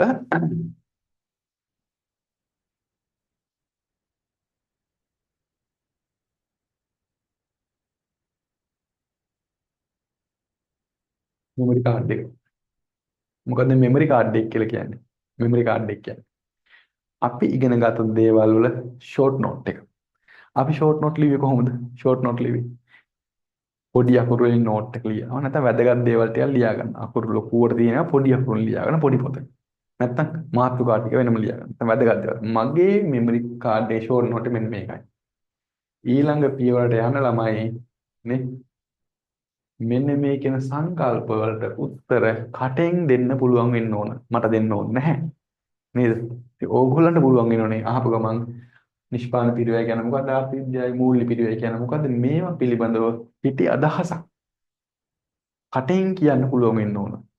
ඒවා ඉතින් ගොඩාක් අපි ගෲප් ක්ලාස් වල මම ඒ වෙලෙම අහලා පුහුණු කරනවා නේ දුරස්ත පන්ති වලදී ඒක කරන්න බෑ. නමුත් උත්සාහවන්ත වෙනවා. පන්ති ළමයින්ගෙන් මෙන්න මේ වැඩේ කරගන්න කොහොම හරි. මේවා කටින් උත්තර දෙන්න පුළුවන් වෙනවා. ටක් ගාලා අහනවා හරි. ප්‍රාමාණික ලාභේ ප්‍රාමාණික ලාභය කියන්නේ යම් ව්‍යවසායයේ තමන්ගේ ව්‍යාපාර කටයුත්තෙන් ඉවත් නොවී මේ ව්‍යාපාර කටයුත්තක් අන්වරණ තිබුණු බලාපොරොත්තු අවම ලාභය. අපි ඒකට අපි ඒකට ව්‍යවසායගත අවස්ථ පිළිවෙල කියලා කියනවා. ඔයගොල්ලෝ උත්තර දෙන්න පුළුවන් නම් ලකුණු 100ක් ගන්න එක මහලු දැන් නෙමෙයි. නේද? ඒ නිසා මගේ පන්තියේ ප්‍රධාන ඉලක්කය තමයි අටෙන් පැහැදිලි කිරීමෙන් දක්ෂතාව විභාරය යන්න කලින් තියෙන්න ඕන. හරි. එතකොට ඒ පියවර ඉවරයි. ඒතර මේ පියවර අවසන් කරපු ළමයෙකුට දැනුම තියෙනවා, කටෙන් කියන්න පුළුවන් හැකියාව තියෙනවා. දැනුම වාචික චින්තනයක් බවට පරිවර්තනය කරගන්න පුළුවන් හැකියාව ලැබෙන ওই පියවරේදී. ඊළඟ පියවරේදී ළමයි ඒ දැනුම පාවිච්චි කරලා කොහොමද මේක හෝම් ටෙස්ට් MCQ කියන එක. Home test. ඒ කියන්නේ ඒ උගන්වපු ටිකින්ම අපි MCQ ප්‍රශ්නයක් ලියා ගන්නවා. ඒතර මේකෙදි වෙන්නේ ළමයි අපි ඉගෙනගත්තු දැනුම නැවත වරක් පාවිච්චි වෙනවා. පාවිච්චි වෙනවා නැවත වතාවක්. හරි. එතනදී අපිට ප්‍රශ්න 30ක් විතර මම මේ කොටසින් දාලා තියෙනවා. ප්‍රශ්න 28යි 30ක් විතර දාලා තියෙනවා. 30ක් විතර දාලා තියෙනවා. ඊළඟ එක මොකද්ද? ඒකත් ළමයි හෝම් ටෙස්ට් එසේ කියන එක. ඒතර අපේ තියෙන දැනුම ලිඛිතව අපි ගොනු කරගන්නේ කොහොමද? මේවට ලකුණු දීලා නැහැ, උත්තර ලියන ක්‍රමවේද කියලා දීලා නැහැ, පිළිතුරු හුරුවක් කරන්නේ. මට ඕන මොනවහරි ලියා ගන්න. නේ? මොනවහරි ලියා ගන්න. නේද? ඔළුවට ගත්ත දේ කටින් කියා ගන්න පුළුවන් දේ පොළේට අතින් කරගන්න. මෙන්න මේක අවසන් වුණාට පස්සේ මෙන්න මෙතනට එනකොට ඔයාට ගුරුවරයෙක්ගේ දැනුම ලැබෙන්න ඕන. ලැබෙනවා. මොකද්ද? Memory test. මෙන්න මේ මෙමරිය ඔයගොල්ලන්ගේ පරීක්ෂා කිරීම සඳහා විදිහේ සාමාන්‍ය සියුම් විෂය කරුණු මතු කරන ප්‍රකාශ ටිකක්. මේ ප්‍රකාශ හරිද වැරදිද කියලා කියන්න පුළුවන් වෙන්න ඕන. වැරදි නම් ඒක හරි ගස්සගන්නේ කොහොමද කියලා කියන්න පුළුවන් වෙන්න ඕන. මෙන්න මේ පියවර අවසන් කරාට පස්සේ මේ විෂය කොටස සම්බන්ධයෙන් මේකේ තියෙන කාරණා 25ක් දාලා තියෙනවා. මේ පියවර අවසන් කරාට පස්සේ ඔයගොල්ලන්ට ඇත්තටම ඒ විෂය කොටස සම්පූර්ණයි. ඊට පස්සේ තියෙන්නේ දැන් ගුරුවරයෙක්ගේ දැනුම ඇවිල්ලා තියෙනවා. මෙන්න මේකෙන් පස්සේ එන සම්පූර්ණ. මෙන්න මේකෙන් පස්සේ මෙන්න මේ ප්‍රශ්න රටාවෙන් පස්සේ කෙලින්ම මගේ දැනුම ඇවිල්ලා ඔයගොල්ලන්ට. මගේ දැනුම ඔයගොල්ලන්ට පාවිච්චි මගේ දැනුම මගේ තියෙන දැන් මගේ ඔළුව ගලවලා බැලුවොත් මේ කොට සම්බන්ධයෙන් මට තියෙන චින්තන ටික ඔහොම වෙනවා ඔයගොල්ලන්ට. එහෙම වෙනවා. ඉතින් ඒවා ඊළඟ පියවරේදී කපලා කොටලා කොහොමද උත්තරයට ගන්න ලකුණු ගන්න. නේ? ඒවා පිළිතුරු හුරුව කියන එකේ යටතේ ඒ ටික ක්‍රියාත්මක වෙනවා. ඒ ගත්ත ටික දිගින් දිගටම අමතක නොවන විදිහට විභාගය යනකම් අපි අවබෝධයෙන් පාවිච්චි කරගන්නේ කොහොමද? තියාගන්නේ කොහොමද ඊළඟ පියවරේදී යනවා. එහෙනම් මේකට අදාළ මේ සටහන් ටිකට අවශ්‍ය ටික මම මේක PDF එක දානවා.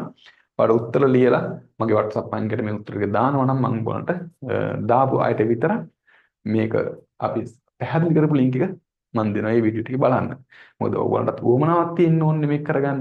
මගෙන් ඉල්ලලා ඉගෙන ගන්න ඕනේ. ඉල්ලන්න නැතුව දෙන්නේ මෙච්චරයි. ඊටු ටික මම ඉල්ලලා ඉගෙන ගන්න ඕන. ඉල්ලන හැම කෙනෙකුටම නේ ප්‍රශ්නයක් නැහැ. තෝරා බේරා ගැනීමෙන් තොරව වෙනස අපේ යන්න මම ලෑස්තියි. හරි එහෙනම් මම හිතනවා යම් අවබෝධයක් ගත්තා කියලා. හොර මා තියාගන්න. ඍජු පිරවය, වක්‍ර පිරවය, අවස්ථි පිරවය, ගිනු කරන පිරවය, ආර්ථික ලාභය, ගිනු කරන ලාභය, ප්‍රාමාණික ලාභය නේද? ඊට පස්සේ දෙන්න ආර්ථික ෂේවීම් ඔන්න ඔය ටික හරි පොඩි ටිකක් තියෙන්නේ. නේ පොඩි ටිකක් තියෙන්නේ. ඔයාලට සතියේ කාලයක් තියෙනවා මේ ටික හොඳට ඇඟටම දාගන්න. හරි. එහෙනම් ඊළඟ එකකෙදී හම්බෙමු මේක මේ තීරි පන්තියට සාපේක්ෂව චුට්ටක් වේගින් සංකීර්ණ කරපු රිවිෂන් ක්ලාස් එකේ සටහනක් වැඩසටහනක්. ඒ නිසා මේක අධ්‍යයනය කරන්න අපි ඊතුරු වැඩසටහන් සම්බන්ධයෙන් මම ඔයාලට දැනුම් දීමක් කරන්න. හරි. හැමෝටම ස්තුති සම්බන්ධ වුණාට. එහෙනම් ආයිබෝවන්.